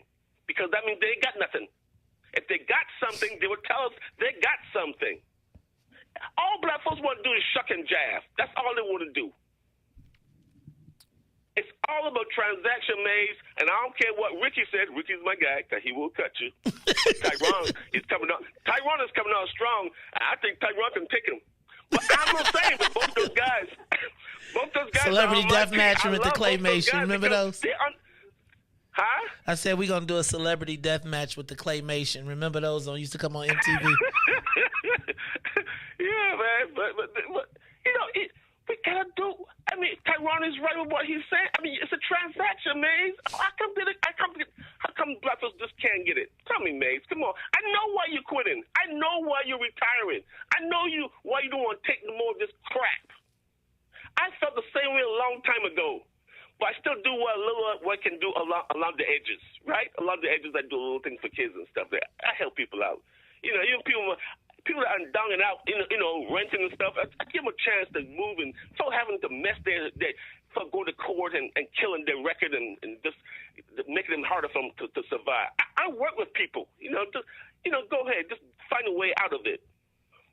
But I've given up on people a long time ago. I remember I told you I'm going to go in a red state, 5 deep away from black folks, because black folks just don't have the business savvy to handle business like these folks do.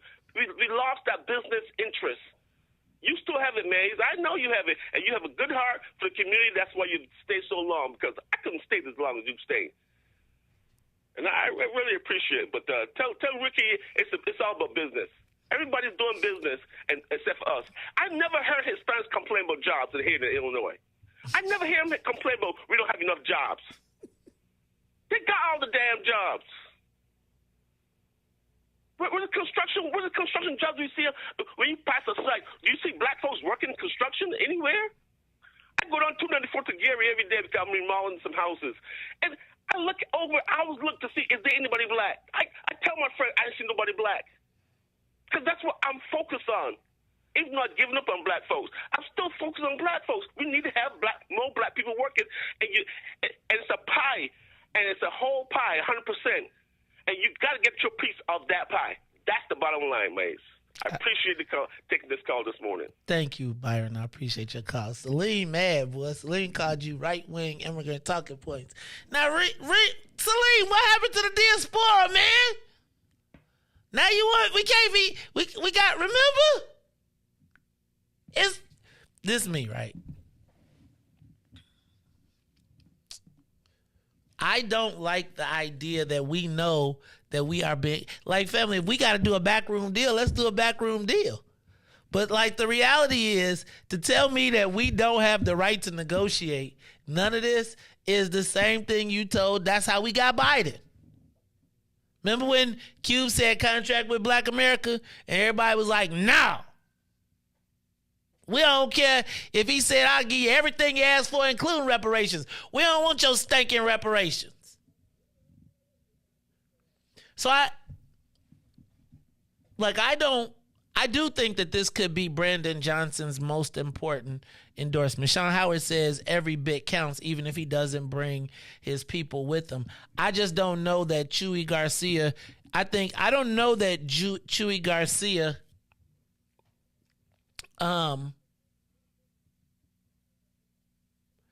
can bring his army with him. Not enthusiastically. They ain't joining the army like we finna say today. They not finna be the cavalry. Is anybody on the line? Carly on the Maze Jackson Show. What's up? How important Good morning, is this? Maze. How you doing? Good morning. Who there? This is Shar. How you doing? Hey, Shar. Did you get my email? I did. I got you Wednesday. Okay, right, good. I'm just telling you, better. They coming in quick. I don't be playing. I do not play. They coming in quick. But okay. Listen, Dave, go ahead. No, I want to talk about this situation with Brandon and Dallas. It's really sad how we allow people labeling folks to decide our vote. I hear all these people shouting out that he's a Republican, and it's amazing. You can Google and see right on his Wikipedia, it says Democratic Party. But I'm going to tell you this. Myself and Tiger Lily, last night, we went on both websites. We read, so on Brandon's, we were looking for what they were talking about doing for Southwest Chicago, South and West Side of Chicago. When I tell you, Paul had a 3-page comprehensive plan for what he's planning to do or what he wants to implement to those sides of the city. I mean, it was comprehensive. We went on Brandon's, and I'm just going to say it was very rhetorical. It was probably a blurb, and when he kind of talked about the Black community, he only hit on the homeless. Turn that down in the background. And see, I'm just saying, this is something. Oh, I'm sorry. Oh, wait a minute, the radio's up. Yeah. So, we get caught up in these labels and these slogans. With Biden, it was vote blue no matter who. I knew it was a trick bag because I knew that vote blue no matter who meant no matter who or no matter what they do not do for you. So he came with no plan, no tangibles, nothing. I'm looking for tangibles. If the candidate is not talking about tangibles for the least among us, I'm not voting for them. I don't care what color they are. I don't. And I'm as pro-Black as they come. But I'm pro-Black interest first. And if the candidate can't even speak to the interests of our community, I'm just not comfortable voting for him. But I really suggest that people go on and just take a look. I'm not voting my feelings. I'm not voting on a hope and a wish. I did that. We've all done that. I mean, you got to think about it. The South and West Side of Chicago has had aldermen in there that same skin folk, but they have not behaved like kinfolk. Okay, same skin. 12 years, 8 years, and not done a thing for those communities.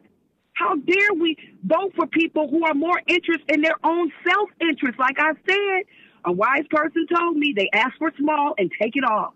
And they don't distribute. It does not make trickle down to us.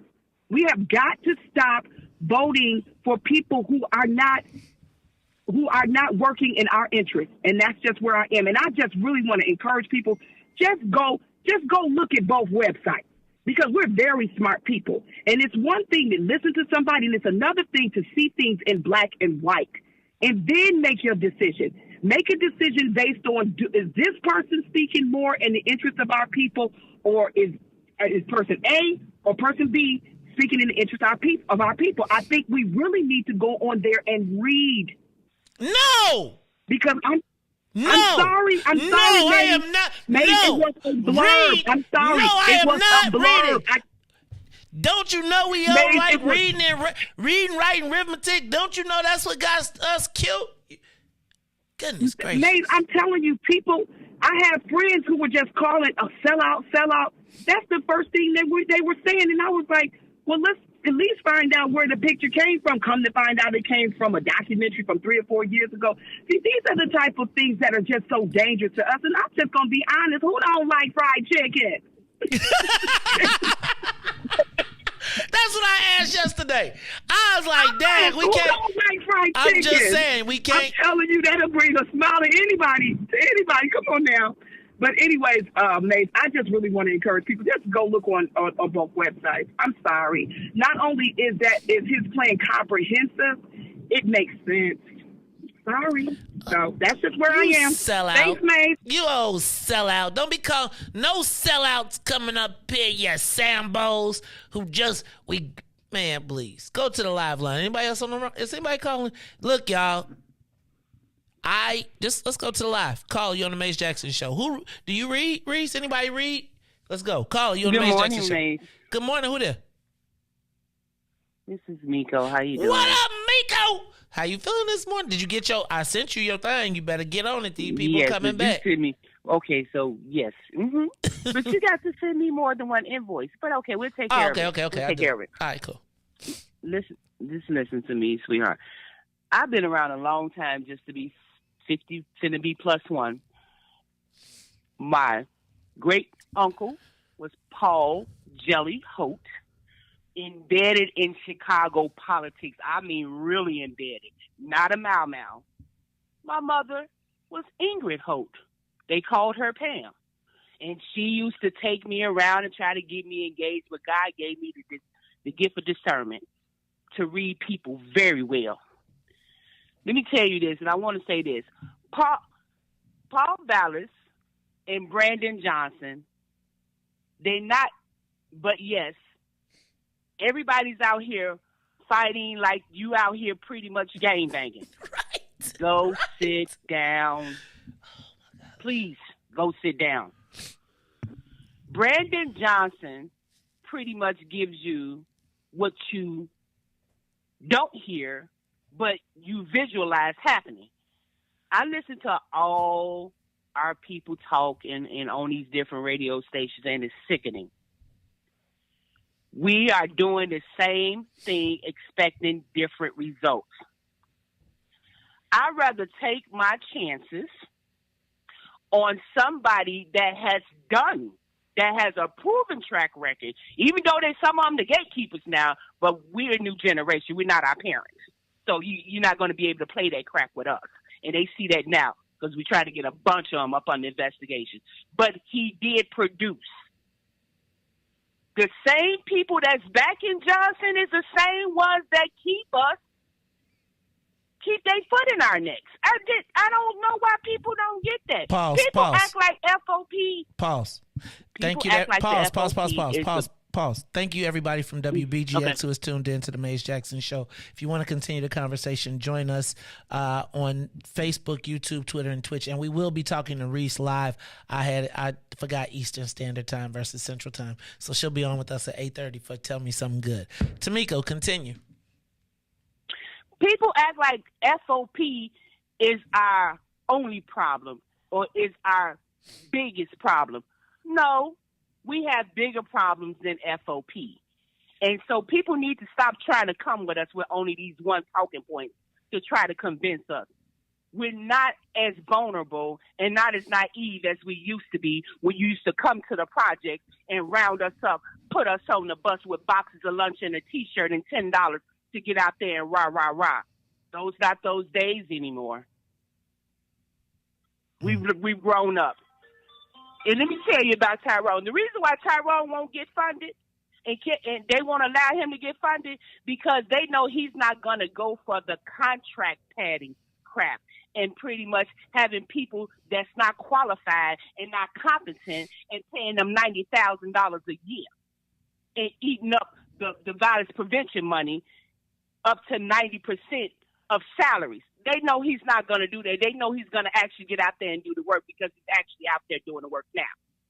Okay, so that's why he won't get funded. Not because they don't know he can make it. That's the point is he will make a difference, and they don't need that because if you look at the budget on how much of violence prevention, use the number guy, how much violence prevention bring in, and we still got the streets out here pretty much going crazy.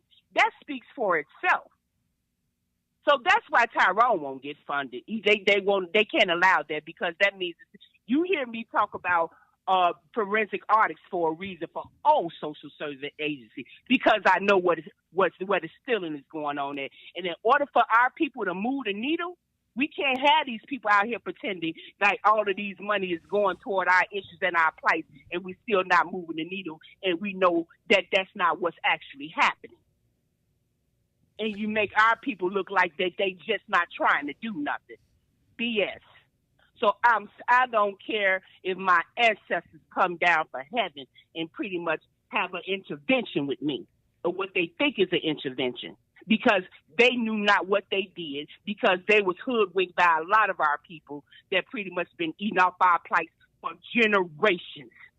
I still won't vote for Brandon Johnson because I know what I'm looking at and I'm not mad at him. He's been consistent in his message. And he's even been consistent of what y'all not hearing. And you want to make it that. Goofies. Ooh.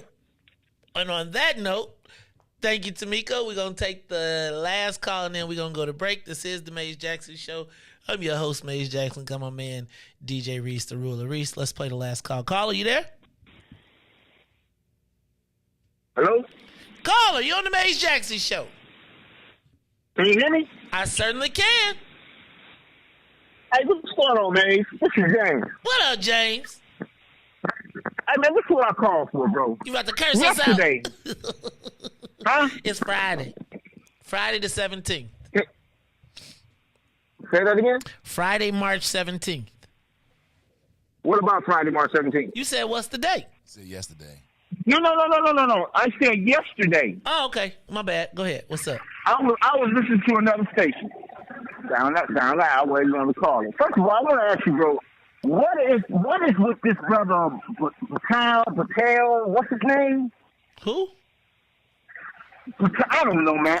For some reason, this brother got a hard on. My family. I don't even listen to the other thing, but okay. For some reason he got a. No, but you know what pissed me off yesterday? He called and lied on you yesterday. I know you ain't got time for the madness. With this dude, man, but it's like he just looked to kind of destroy you. I don't know what's up with this brother. He called and said, you was disrespectful to the midday host and this and that. Who is this dude, man? Who are we talking about? I'm sorry, I have no clue who you talking about. Okay, you don't know. His name is Brother Batal or Brother. I don't know. But every chance he get, man, it's like he got it in for you for some reason, bro. He's a hater. He's one of your haters, man. That's all. And I tried to call in to get through the station to, the dude is lying. Straight lying, just like, what the hell? Something about you disrespecting the host, and because they disrespected Reverend what's the brother name that ran for mayor? Willie Wilson. Yes. Reverend Wilson and every chance he gets, this dude is calling in this station lying on you about something. And I'm like, I listen to his show every day. So, dude, why are you lying? But yeah, man, I just wanted to call you. I can't think of my brother Patel, brother. I don't know the brother's name, man. You know You what? got a lot of haters out here, bro. Hey, And I'm man, sure you know that. Hey, man, if you ain't, first of all, if I ain't got no haters, I ain't popping. Ain't that what the shorty say? If you ain't got no haters, you ain't popping. And then how you know what I say? What I be saying? Call in. Reese, I take all the calls, don't I? Like, I don't never say don't take no call. Anybody got something want to say to me, they more than welcome to call me. 872-259-7474. I don't be knowing, like, people sensitive. I don't, Reese, do I ever screen the calls? No. Reese like, I ain't in it. Anyway, Carly on the Mace Jackson Show. What's up? Hello? Caller, you on the Mace Jackson Show.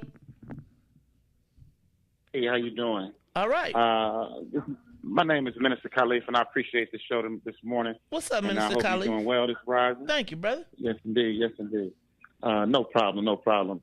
Well, really simply, I don't want to really get into all of the politics of this race when we're talking about Brandon Johnson and Paul Vallis. I would rather get into the issues and the solutions, okay?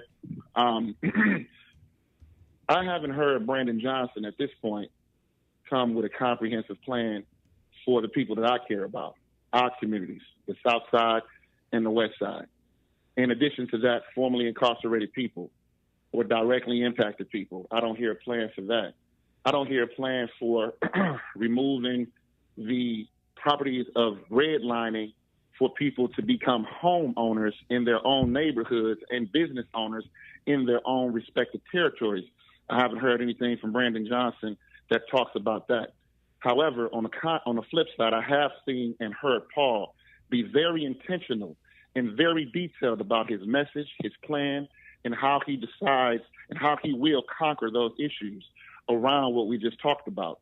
In addition to that, I know for a fact that Brandon has a machine behind him, a machine that is relentless, a machine that is apathetic and do not care about people. There is a bottom line that they care about. And that same machine that's controlling him now is going to control him when he get inside of office.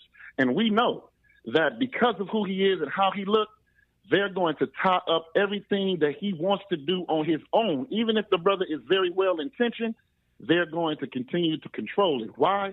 Because they don't feel like he's competent enough to do it on his own. That's why them progressives got behind him. That's why all of these Jews got behind him. The unions got behind him. And what's crazy is that nobody is talking about the 20% proficiency rate that children are reading under his particular administration that he's over and under. So my thing is that nobody is paying attention to what's happening to us. There is no agenda for African American people, period. There is agenda for the immigrants. There is agenda for the new Americans. There is an agenda for the progressives of America. There is agenda for everybody else in Chicago but so-called African Americans. And one thing about Paul, he's been very intentional about focusing in on this population of people and going in and vetting his policies and his programs through these people to see if this is what they need and whether or not it can be some kind of substance in their communities to help them deal. And not only that, not just giving handouts, he's empowering them. He wants to empower our people to do it themselves. Now, it's a difference between going in and building somebody's community, but it's a whole nother level when you're talking about giving people or empowering people with the resources, information to do it themselves so that they can feel more connected to the outcome and maintain and sustain it. That's why I'm supporting Paul, because of his level of authenticity, his clarity, more importantly, his heart for the people that we know personally, that he has for the people, and he's going to stand firm. And he can't be controlled by a machine because at one point he was a part of the machine. So he knows how to neutralize the machine. He knows the weak points in the machine, how to go around the machine to accomplish whatever he wants. And I know he don't got no problem using his executive order to thwart whatever they trying to come to hold up the process of getting to the people. I know that Paul Vallis will do that. Thank you for listening, and I appreciate everybody. Damn, minister. Oh, can you say damn and minister in the same sentence? Depending on the minister. It's in the Bible. Damn in the Bible. It just means punishment, right? Well, damn. let's take a quick break. Then we'll be back. We got calls on there. They done? So let's take a quick break and we'll be back in a few seconds after these messages. We'll be right back. The Mays Jackson Show will be back after this break. I'm Brandon Johnson.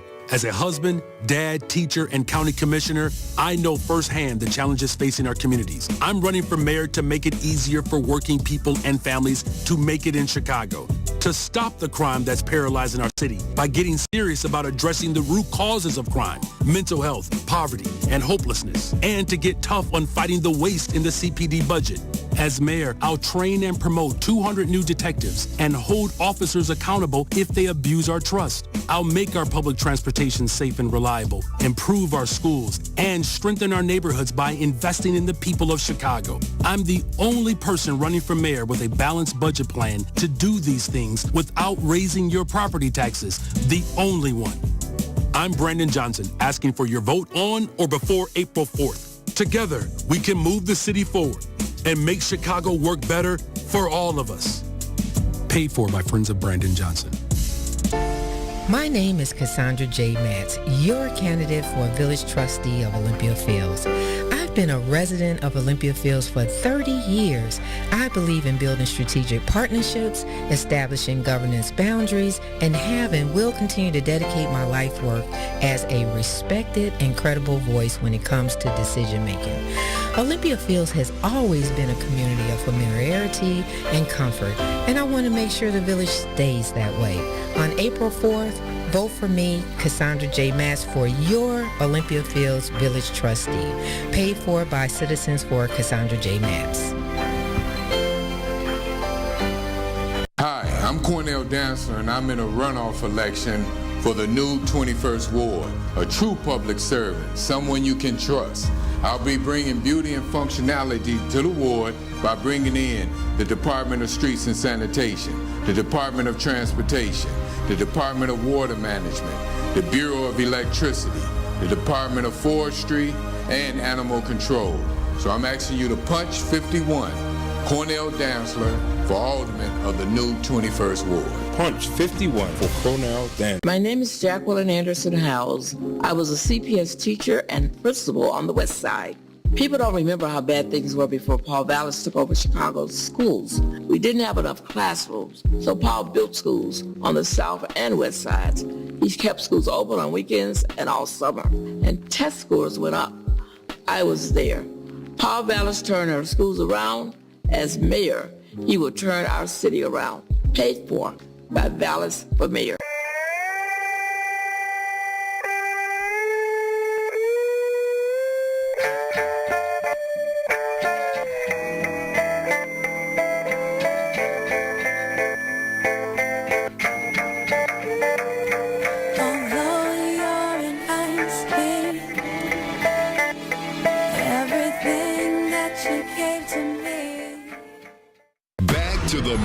Jackson Show. You are listening to the most dangerous show. This is What's in It for the Black People Radio. Mays Jackson. Mays Jackson, the most vociferous advocate for black people in the world. For Ruthie Moore, for Ty Stroger, I am the host of the Mays Jackson Show, asking every single day, what's in it for the black people? And if you don't like it, you can still tell them Mays said, Mayor Lightfoot, man, we ain't accepting that. We ain't accepting that. Let's go. Yeah. Let's get down to business and go ahead and address the facts, man. Lightfoot seems more lesbian than black. Rahm Emanuel's another case. He was just as tired. 50 closed schools left much to be desired. Police had Anjanette naked on that body cam. They suppressed the footage so it couldn't touch a lot of hands. Reminds me of that 16 shots in that cover-up. Both of them similar, so I went and dug it up. George Floyd killed, a lot of riots happened in the town. Southside burned and they wouldn't let them bridges down. Grandmother sick, need a prescription and plus a couple groceries. You gon' have to travel just to get it now. COVID-19 out here shutting all the business down. Not enough SBA loans to even give around. So many failed businesses that but you can put them in the pile. If you don't survive the pandemic, it's gonna sit you down. We sing, dance, play ball, entertain, and crack jokes. Government infested black neighborhoods with crack smoke. System that milked us so bad, we got lactose. Still trying to find out what's in it for us black folks. We sing, dance, play ball, entertain, and crack jokes. Government infested black neighborhoods with crack smoke. System that milked us so bad, we got lactose. Still trying to find out what's in it for us black folks. Shout out to Willie Wilson, hope one day you get to send it. We need some different players in the game to handle business. Too many shady characters like Madigan and Blago. But when you really break it down, it's typical Chicago. City full of gangsters, it's what the land was built on. Same streets with hood legends, DNA get spilled on. Carjackers out here lurking, trying to get they steal on. Looking for a block to put them Hellcat wheels on. Lenders give bogus appraisals a red line. Car crackers out here getting minimal fair time. And I'm concealed carry, I stay with the pipe. But Illinois gun laws giving minimal rights.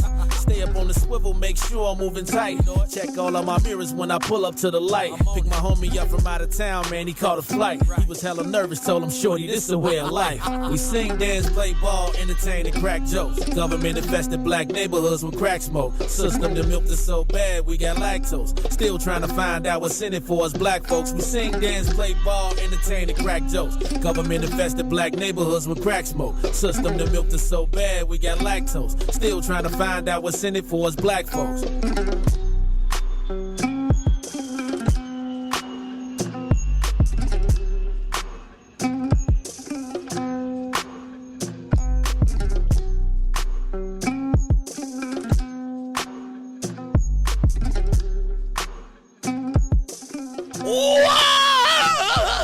Wake up, Chicago. It's the Maze Jackson Show. I'm your host, Maze Jackson. Hey, man, y'all got to stop with the slaves. Come on, man. Like, really? Slavery? Y'all really? It's like, so I want to talk about this. Y'all going to be mad at me, but I'm going to talk about it anyway. So yesterday,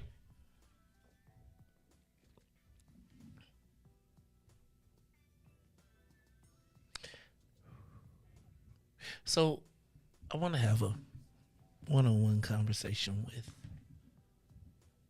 the people in politics. Reese, remember when I used to tell you about Chicago politics? Remember I told you one time I dropped some campaign workers off at a site on the west side, and Mark Carter punched him in the eye, and they called me and was like, I gotta get here. And I really wasn't prepared. It was like really my first big campaign outside of the ward, and I didn't realize that the politics had become a blood sport. And Reese, I've talked to you about taking signs, and not me, but my friends taking signs and paying bounties, and Ricky Hendons, and, you know, people have all types of war stories, etc. And yesterday, I was watching a video. I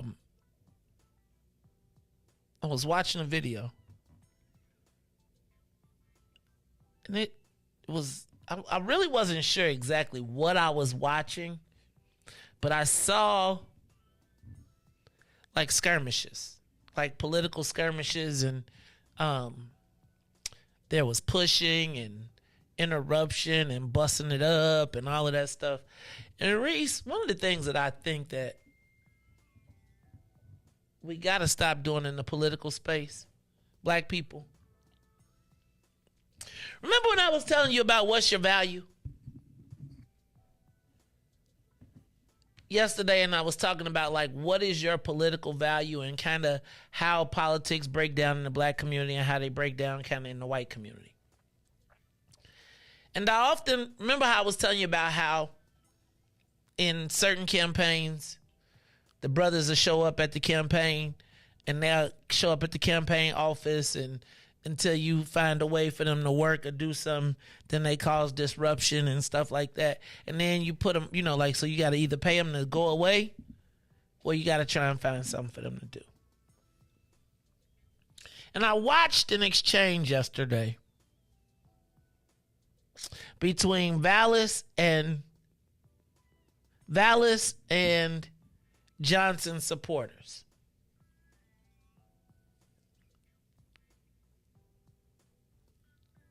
And Reese, there were elders and seniors and middle-aged people and young people, and it got turned into like a pushing, shoving, kind of all types of things. I feel like maybe some elders got pushed down or moved around, and people got cursed out and MF'd and all of those different things, right, Reese?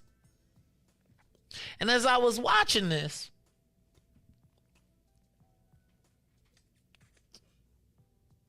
it got me to thinking there was actual fisticuffs. It got me to thinking about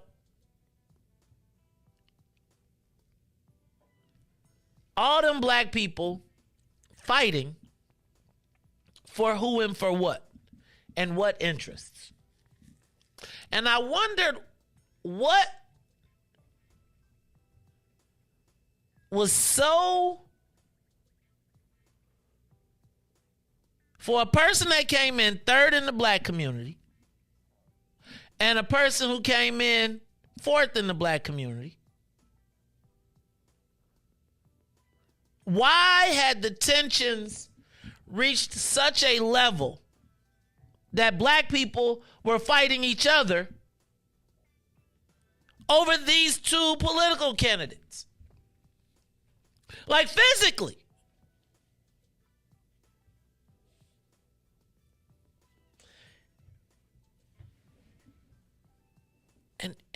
And you know what I came to, Reese? And I hope this isn't offensive. But it seems to me that there's a lot of people that are involved politically but don't know what to do. Does that make sense at all? Like, if you don't know how to turn out voters,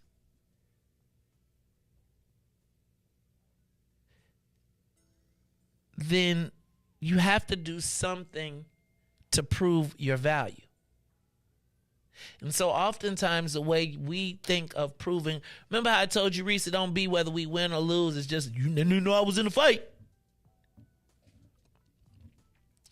I don't know that the war is between the two camps and overpowering a space.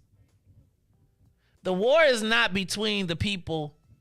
The war is not for the people that have already chosen a side. The war is for the people who have not chosen a side. So spending time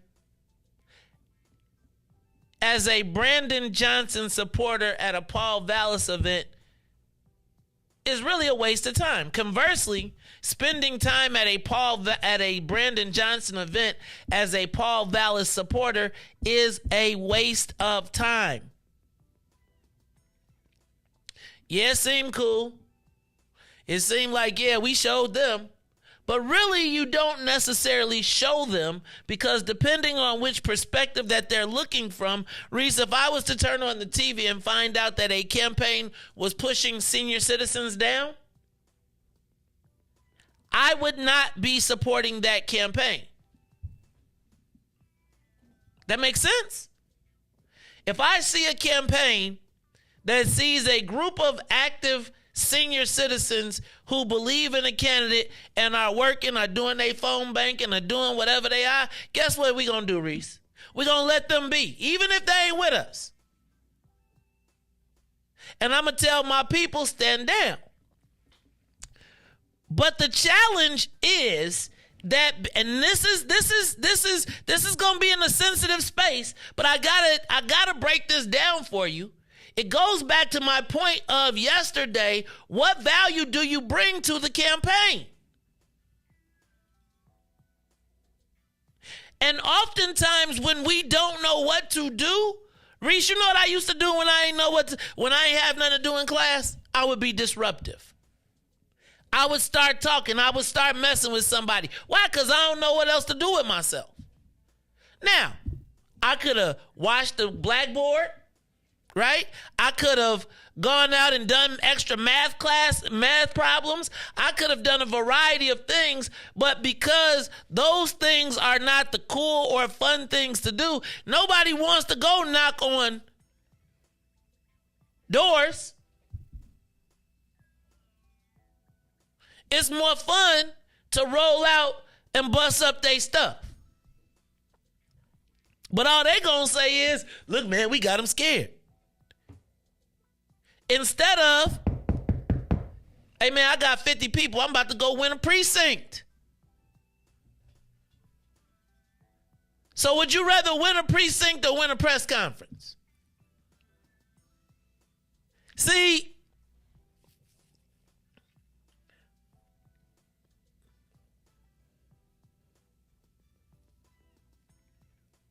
I don't know.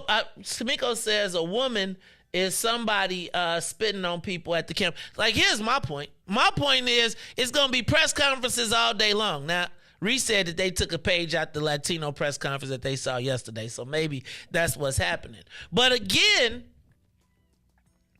the war is not at Operation Push. And I think sometimes we want to be Facebook, social media famous, and we want to get the views and the likes instead of the votes. Let me tell you what. If you got a crew of 25 people and they come back and they tell me they ain't hitting no doors, they haven't distributed any literature, they haven't made X number of calls, what is the measurable value of what you are providing to the campaign?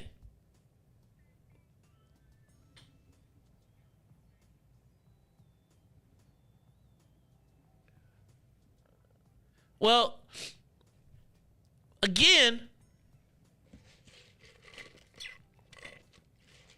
now maybe that's part of the strategy. I don't know. But Reese, the war is not for the people that have decided. What I tell you when you call on the phone bank, when you knock on the door. Good afternoon. Hi, my name is Mays Jackson, and I'm here representing the Mays Jackson campaign. Do you know who you'll be voting for today?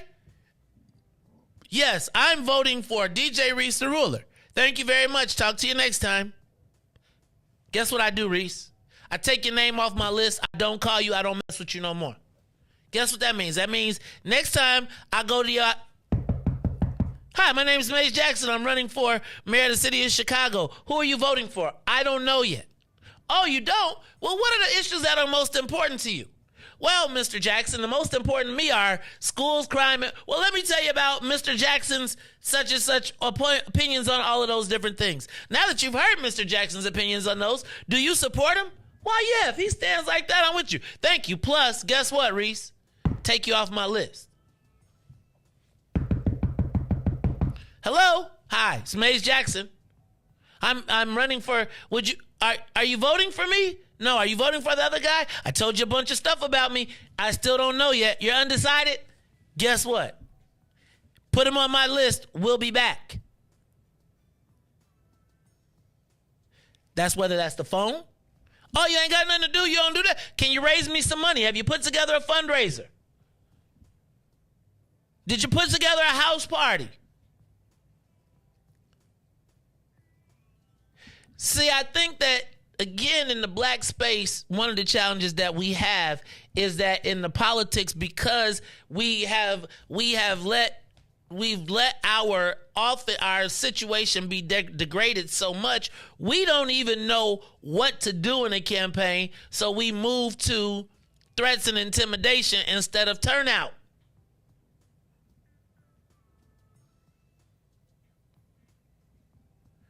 Look, y'all. It's the Mays Jackson Show. I'm your host, Mays Jackson. Got my man, DJ Reese the Ruler. Uh-oh, Reese. Not that Reese. This Reese. Because, Reese, I'm looking at the camera screen, and it looks like the star of the week is in the building. So let's do this. Let's take a quick break. Let's pay some bills. And then, I think I might need you to come back with Ice King or something like that. Look, y'all, it's the Mays Jackson Show. When we come back, we'll be talking to Reese. Not that Reese. Not DJ Reese. But Reese, because we're going to have an intimate evening with Reese at Obsidian next Saturday night.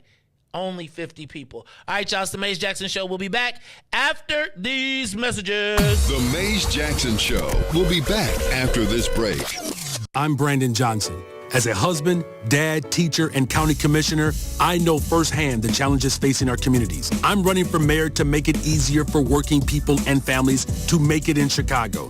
to stop the crime that's paralyzing our city by getting serious about addressing the root causes of crime, mental health, poverty, and hopelessness, and to get tough on fighting the waste in the CPD budget. As mayor, I'll train and promote 200 new detectives and hold officers accountable if they abuse our trust. I'll make our public transportation safe and reliable, improve our schools, and strengthen our neighborhoods by investing in the people of Chicago. I'm the only person running for mayor with a balanced budget plan to do these things without raising your property taxes. The only one.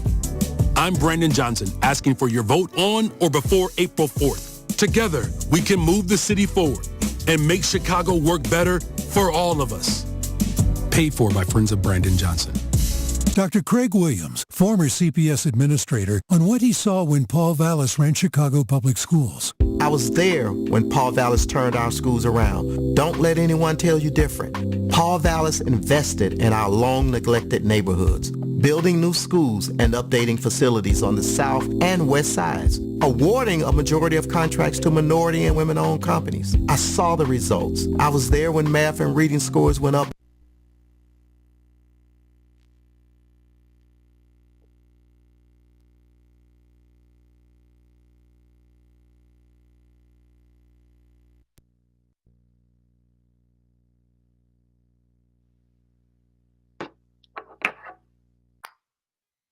What happened?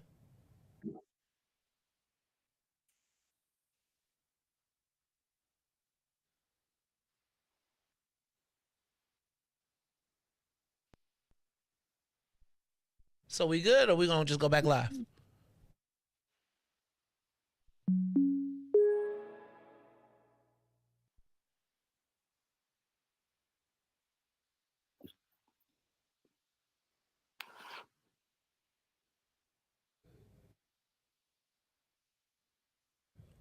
All right, y'all, this is the Maze Jackson Show. I'm your host, Maze Jackson.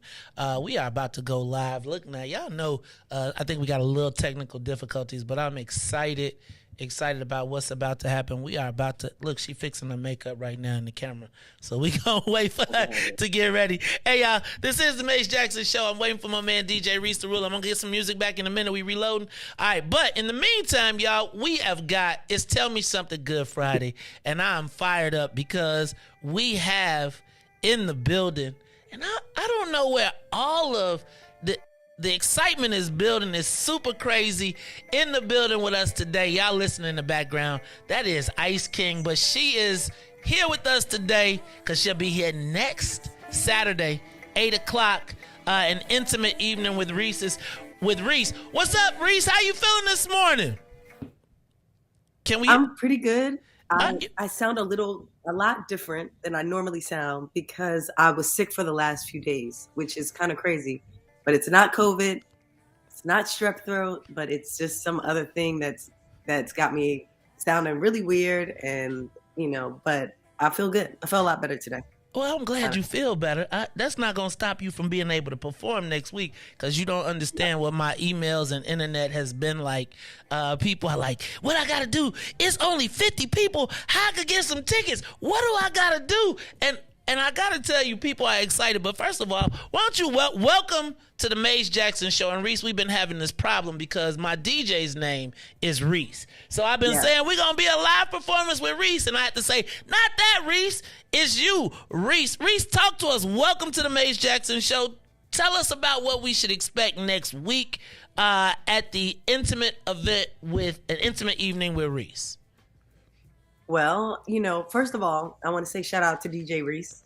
Shout out to you, Maze, for having me on today. I will be performing at Obsidian, which is a members-only club, from what I've been told.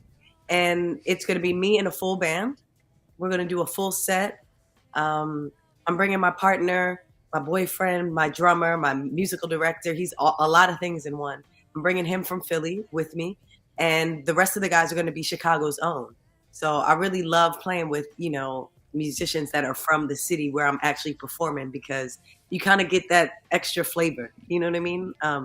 Chicago is like a second home to me. So, it's just always fun. to come and perform there. So I'm excited. So I'm fired up. I'm gonna tell you, because when we first started, shout out to Mike Pookie Brown too. If you know Mike, he does the Naperville Summerfest, and when I was trying to go through artists, he was like, "Maze, you gotta get Reese," and I was like, "Reese, wait a minute," and because let me tell you, I gotta go back. You know, Ice King used to be my jam. Somebody put me up on you years and years and years ago, back in 2001. And I was like, "Are you talking about that, Reese?" And he was like, "Yes." And then I was like, "Man, I would love to have her. Do people know?" And then he told me about your song, right? And how it had, For Who You Are, and how it meant so much to Chicago. And I was like, I had no clue that was Reese who was singing For Who You Are. Talk to me about how I do, and then what happened between How I Do and now For Who You Are. What you been up to? Well, it's really funny that you say that, because I literally talked to DJ Terry Hunter not too long ago. And shout out to Terry Hunter, Grammy Award winning.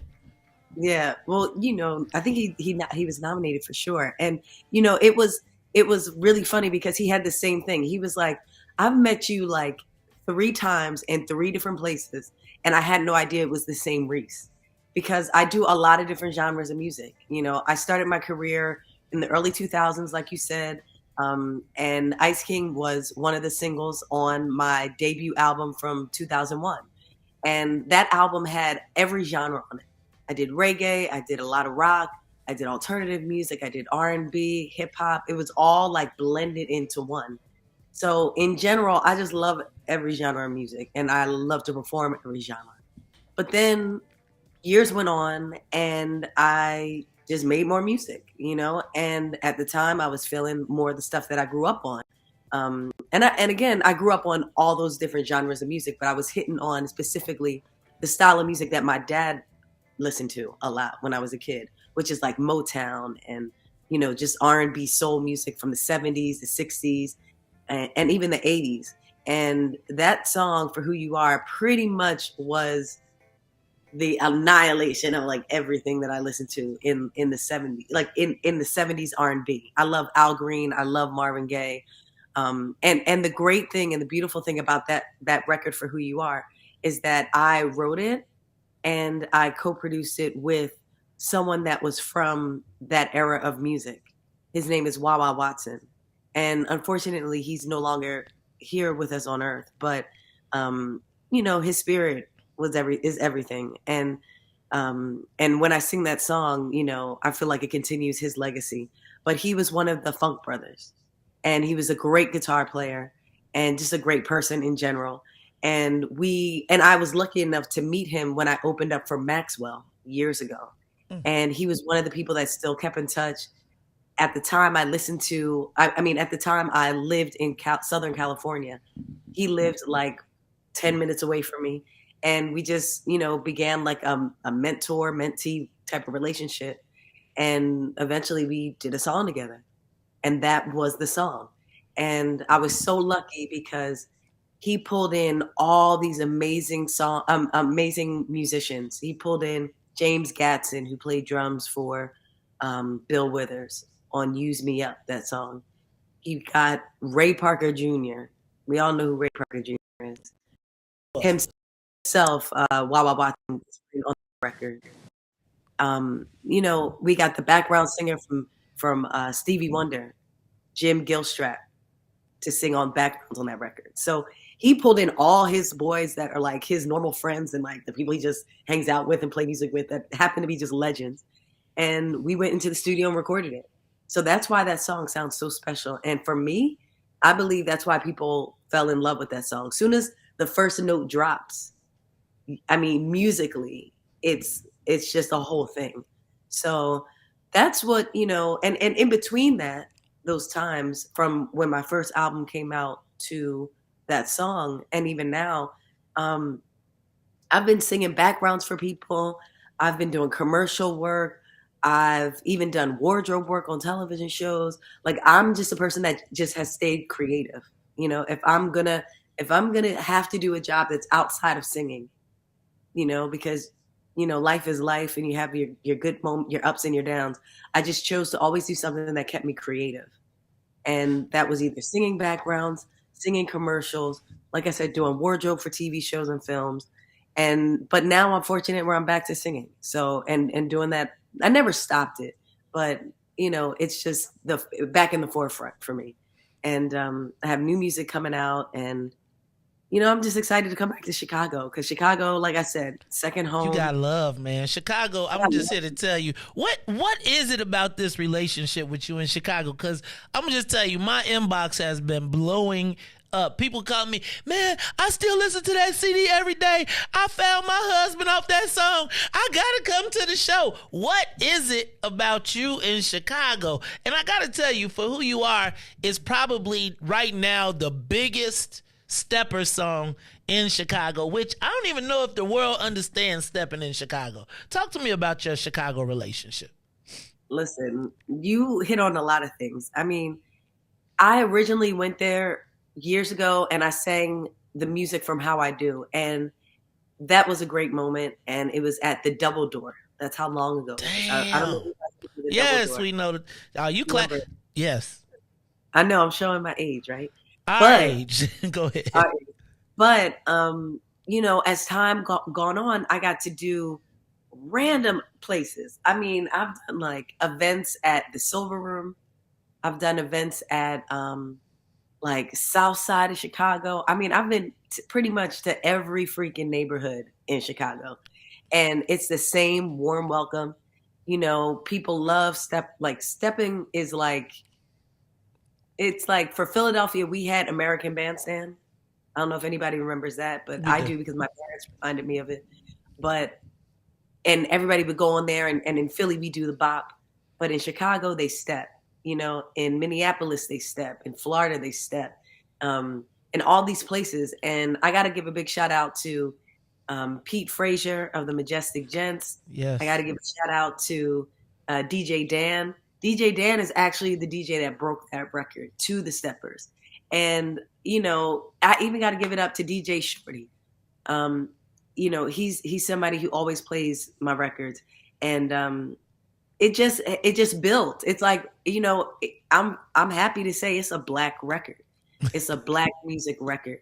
When you hear that song in your mama's house, you hear it in your grandmother's house, you hear it, it's like, to me, when I would hear like a Luther song, that song, Having a Party, which is really a Sam Cooke song, it's like everybody gets up and starts dancing. It's like the old head record, but young people like it too. I actually wrote that record, and like that's like a big deal, because I know no matter how long I'm here on this earth, that record will be danced to, sung. People will be celebrating their most joyous occasions, and their sad ones too, but at least they'll get up and dance, and that's what every singer and every musician really should want. Yeah, we want money. Yeah, we want fame. We want all that. But at the end of the day, we do it so people can dance and sing and just have that special memory, for like their entire life. And I'm so grateful for Wawa and for everybody who made that record, because it gave me that, you know what I mean? Like I have that, like I did that, like some people may look at it like a one-hit wonder, but I just look at it as a wonder, it's like a wonder, and it's something that you may never do in your career. But if you do, you understand how great it feels. You understand how great it makes people feel.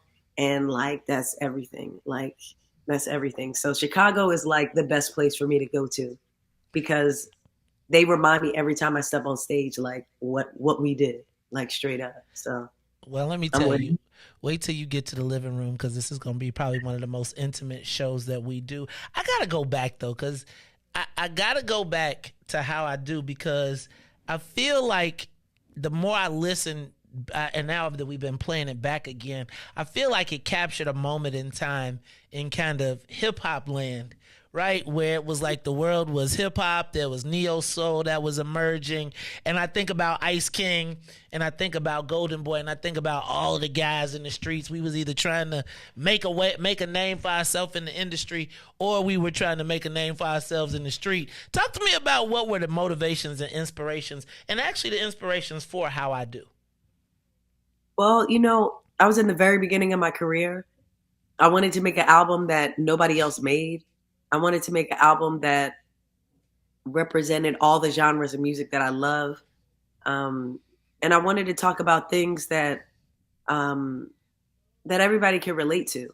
But I didn't want to talk about them in a way that everybody else sang about them, I didn't do that record alone. I had great production. I had a great manager at the time. I had a great songwriter working with me. It was my first time. And it was just like, it wasn't the most, to be brutally honest, it wasn't the most fun album to make because of a bunch of things, a bunch of reasons. But it was the most important. And, it set me apart from everybody out there. After that album came out, you didn't know what I could do next, or what I would do next. And, I had some bump in the roads that kind of prevented me from doing a follow-up right away. But I still followed up and made more music. And you guys are going to hear it soon. So, it was an album that touched on just people saying that they're one way and acting another, saying that they're real humble and down to earth, but really, they're first class, VIP, everything, and refuse to even think about doing anything less, whether they can afford it or not.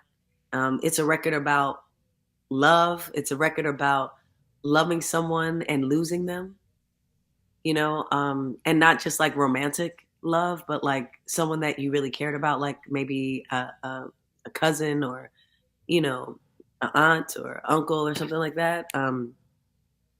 It was an album also about just how sometimes, excuse me, how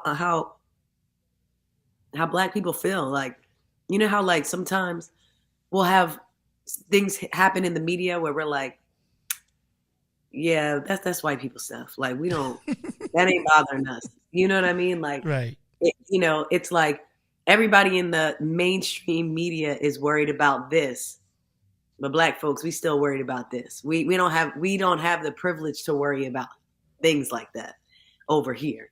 So that's what Sitting Back is about. It's not that, I'm dissing or being, dismissive. It's more of just like, yeah. I ain't worried about the stuff that the mainstream people are worried about, because I'm too, not even stuck, but I'm too much focused on what I got to deal with right here, right now, for me and for the skin that I'm in.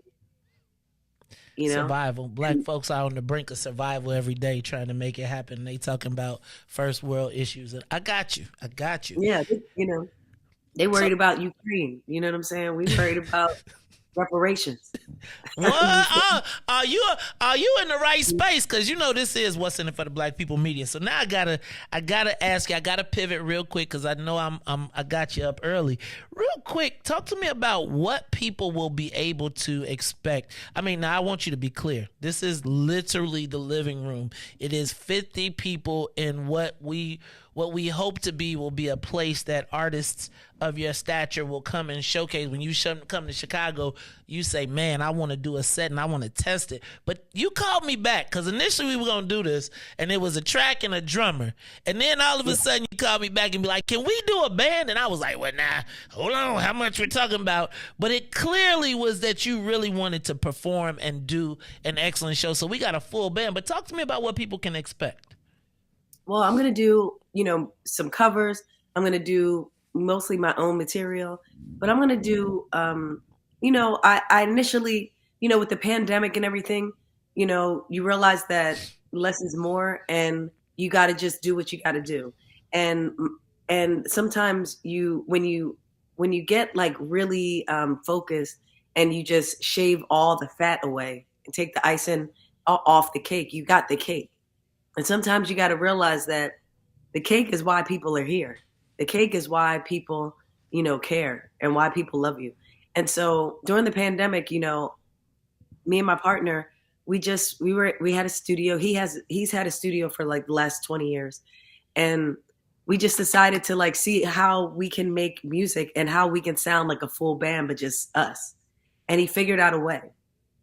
And I was so excited to, when we were out of the pandemic situation, to really showcase that, because there's nothing like being very, I forget whatever the word is for when you think of something that's like you're inventive, like you invent something. Inspired. And yeah, we were inspired. We were inventive. Like we came up with a way to be a bigger band without having all these extra people. And it was like a pretty genius way that he came up with. And I was just so excited to like show that off to everyone.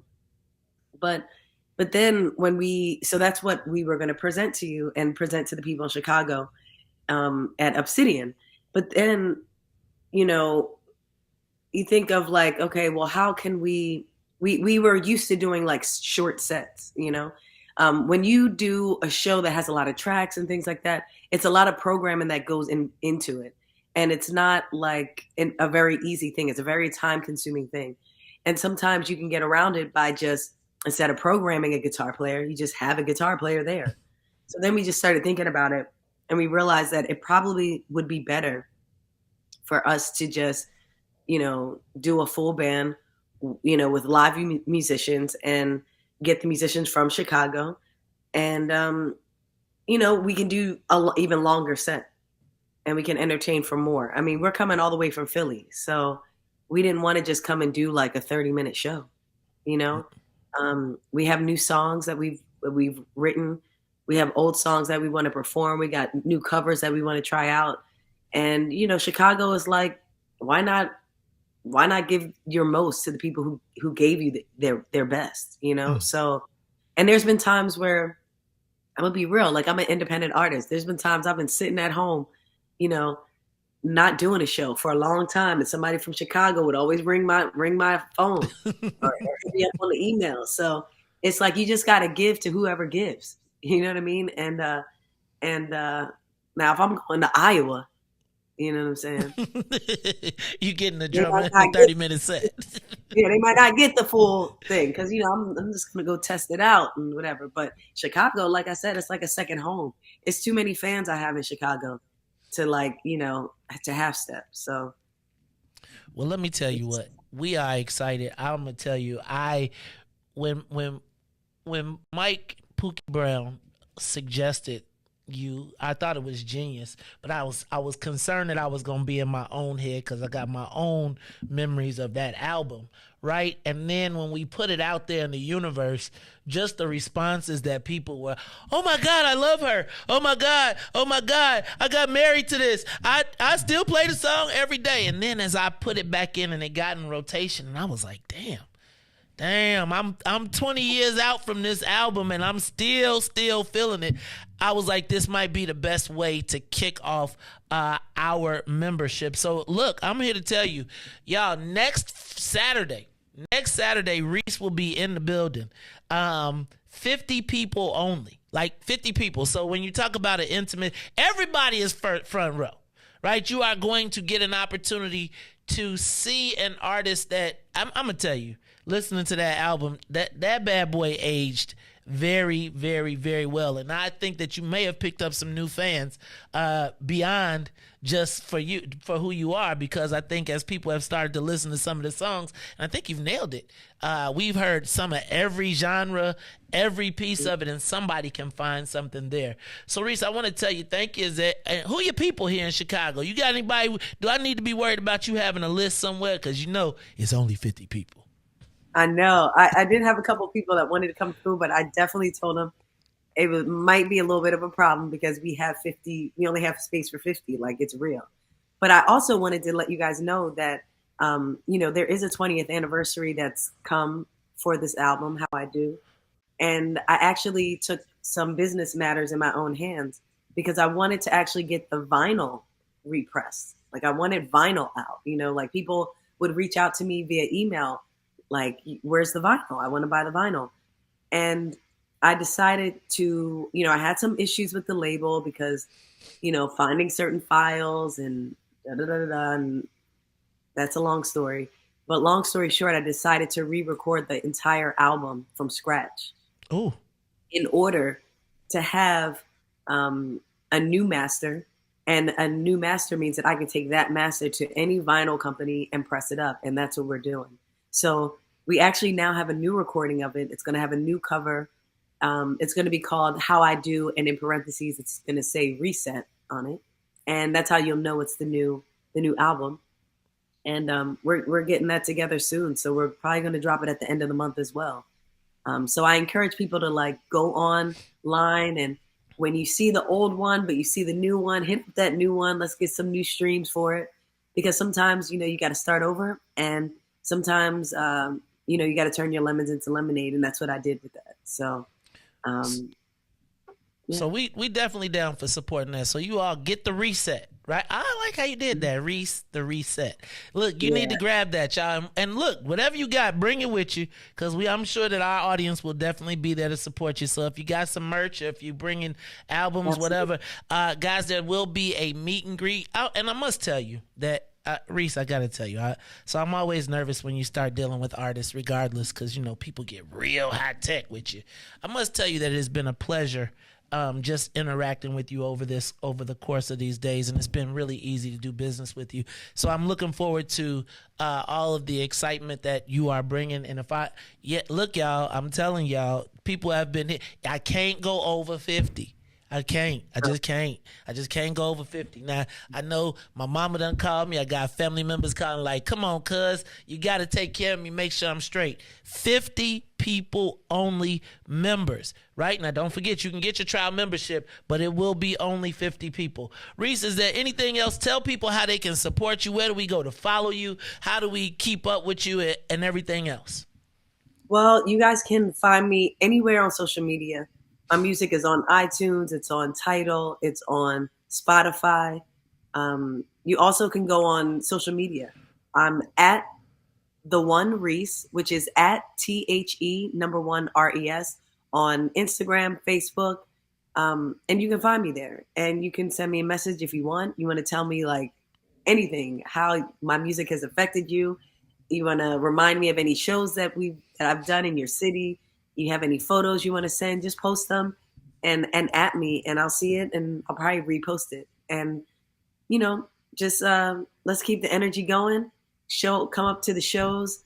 I have merchandise. When I have it, you should definitely, buy it, because it definitely goes directly to me. And just enjoy the music, If we never meet, just enjoy the music, dance to it, enjoy it, have great memories to it, and just know that's why I made it. Hey, y'all. This is Reese. Don't forget, an intimate evening with Reese live at Obsidian. She'll be performing in the living room for only 50 people. Reese, I think you probably... DJ Reese, why don't you we're going to take it out with For Who You Are. Reese, we appreciate you being with us today, taking time out of your busy schedule. I can't wait to get you next week. And until then... Look, this is the Maze Jackson Show. I'm your host, Maze Jackson. Reese, we appreciate you being here. I do got to do me some Tell Me Something Goods, but we'll thank you for being here, and then we'll wrap it up. And ladies and gentlemen, we'll be right back after these messages to wrap. Don't forget, it's Hooky Day. We'll be out of here. Peace.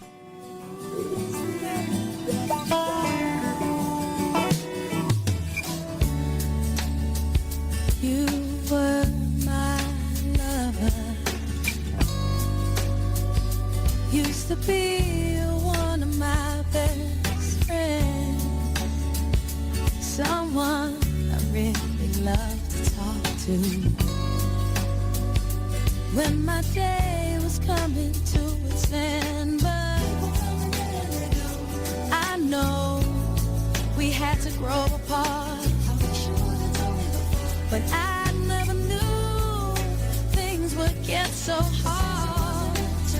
And I'll always love you for who you are. See, I don't blame you for running. I never seen the dark race. You are listening to the Maze Jackson Show. I'm your host, Maze Jackson Reese. We can't stay late today, too late, but I do got to say, it's Friday, so you got to come back to this. So save this, cue this, because we got to do my Tell Me Something Good. It's time to get up out of here, but we got to get it all in here. Reese, it's the Maze Jackson Show. Tell me that you love me. Yeah. Tell me something good. Wow. Tell me that you love me. Yeah.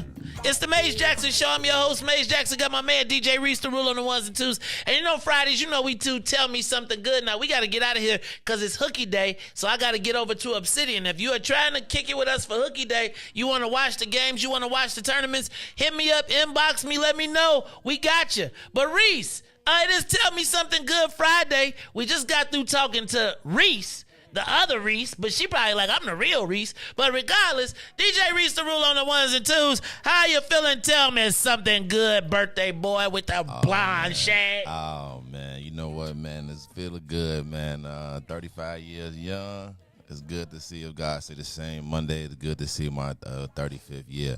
I'm actually having something. I text you too, boss. I'm having something at both fields, y'all. So if y'all want to come 15159 South Cicero, Sunday, man. Come hang out with me, man. Come hang out with Reese, man. Come hang out with me for my birthday. You ain't gotta buy me a drink. You don't gotta buy me no food, man. I just want to see y'all, man, while we still here, man. So if y'all not doing nothing, I'll be there from 4. Well, it says 4, but you know how I'll be there like 4:15. I gotta make an appearance. I gotta make sure that folks there. But yeah, from 4 to about 8 p.m. I will be at both fields. It is Soul Food Sunday. I think we might got brisket. I don't know yet, but oh, we'll have brisket. We'll have our greens, mac, and everything. But you can come and celebrate me on my birthday where I'll be having it at. So please, y'all, if y'all can, come through to both fields Sunday at 4:00 and celebrate. But other than that, man, that's it. I got an eventful weekend, Bulls game today. Court. Oh, well, I ain't too far, like 7 rows back. Oh, go ahead, Reese. Go ahead. Who they playing tonight? The Timberwolves. So we should get that win. But it's going to be a good game because that boy Edwards is good. So it should be a good game. And then tomorrow, working. And then I'm hanging out with friends and family. And then, like I already told y'all, Sunday, both fields, 4:00. Both Phillies. So, yeah, and then I'll be in here. So, and another thing, I'm going to say this. This is right here. Disclaimer. If you come there Sunday to both fields, and I might have on the same outfit Monday, it's because I was too drunk to change. But they can't see you no way. I'm just saying, you know what I'm saying? Somebody be like, Reese, you had it on yesterday. I'm like, listen here, I'm going home to change. But you know how you be too toe up, you just fall asleep. And you be like, I don't know. I had this on. You had that on yesterday. You be like, you know what? I put it on at 4 p.m. It's 4 a.m. Man, that's only 12 hours. You know what I'm saying? It's still good. It still got like 6 hours well. So, yeah, but other than that, man, that is it, man. That's going to tell me something good. Man. All right, that's DJ Reese the Ruler. Reese, somebody on the phone line. Call you on the Maze Jackson Show. Tell me something good Friday. What's up? Good morning, Maze. Good morning, Reese. Happy birthday, Reese. Hey, that sound like Cassandra Matz. Is that who that is? That is she. Hey, Cassandra J. Matz, for trustee of Olympia Fields. Why I keep wanting to say University Park? Olympia Fields. What's up, darling? Absolutely. Well, my Tell Me Something Good is I am so thankful for the 70 days that I was locked in my home during the pandemic and searching and looking for something to do. I found Maze Jackson on the other channel. And my thankfulness for today is shout out to Mayor Lori Lightfoot. Because she pissed you off, you created this show. And I am so grateful for her for having that posture and making you come out of that area into this genre. And I am looking forward to your podcast and making sure that everybody subscribe to your podcast. I am grateful today. And punch number 1 for Cassandra J. Matz for Olympia Fields trustee. You better punch it. Before I punch you. Get on out of there. Punch. Punchy punch. Thank you, Cassandra J. Matz. All right, it is the Maze Jackson Show. Nobody else on the live line. All right, so I'm going to tell you my Tell Me Something Goods. First of all, I'm getting out of here. It is Hooky Day. Hooky Day. So if you are not, look, all the white folks are leaving for St. Patrick's Day. So you tell them you're going to celebrate St. Patrick's Day, but really you're going to St. Patrick's Hooky Day at Obsidian. So y'all come through, get your kick it on with us. We're going to have a humdinger of a blast today. From 11 to 11 game. We watching all the games. So that's the first thing. Want to tell y'all, make sure y'all come. If you are trying to figure out the address, it's a reason we don't have the address. But because it's open house weekend, you know that you are more than welcome. Our happy hour, we got Chud will be there as well. So don't miss that. All right. So that's the first thing. Reese, wasn't Reese pretty cool? You know what? She felt, how artists be famous, but they be humble. Like, I feel like, you know how you be excited to see somebody? She said she had some ups and downs. She had to take a job, the whole thing. But I thought she had a really great spirit, Reese. Like, I felt like she was super positive and she was grateful. And I love the fact that she said, you know what? Why not show the people who show me some love? Reese, she called me back and was like, I'm doing a whole band.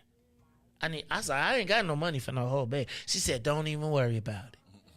I'ma do it.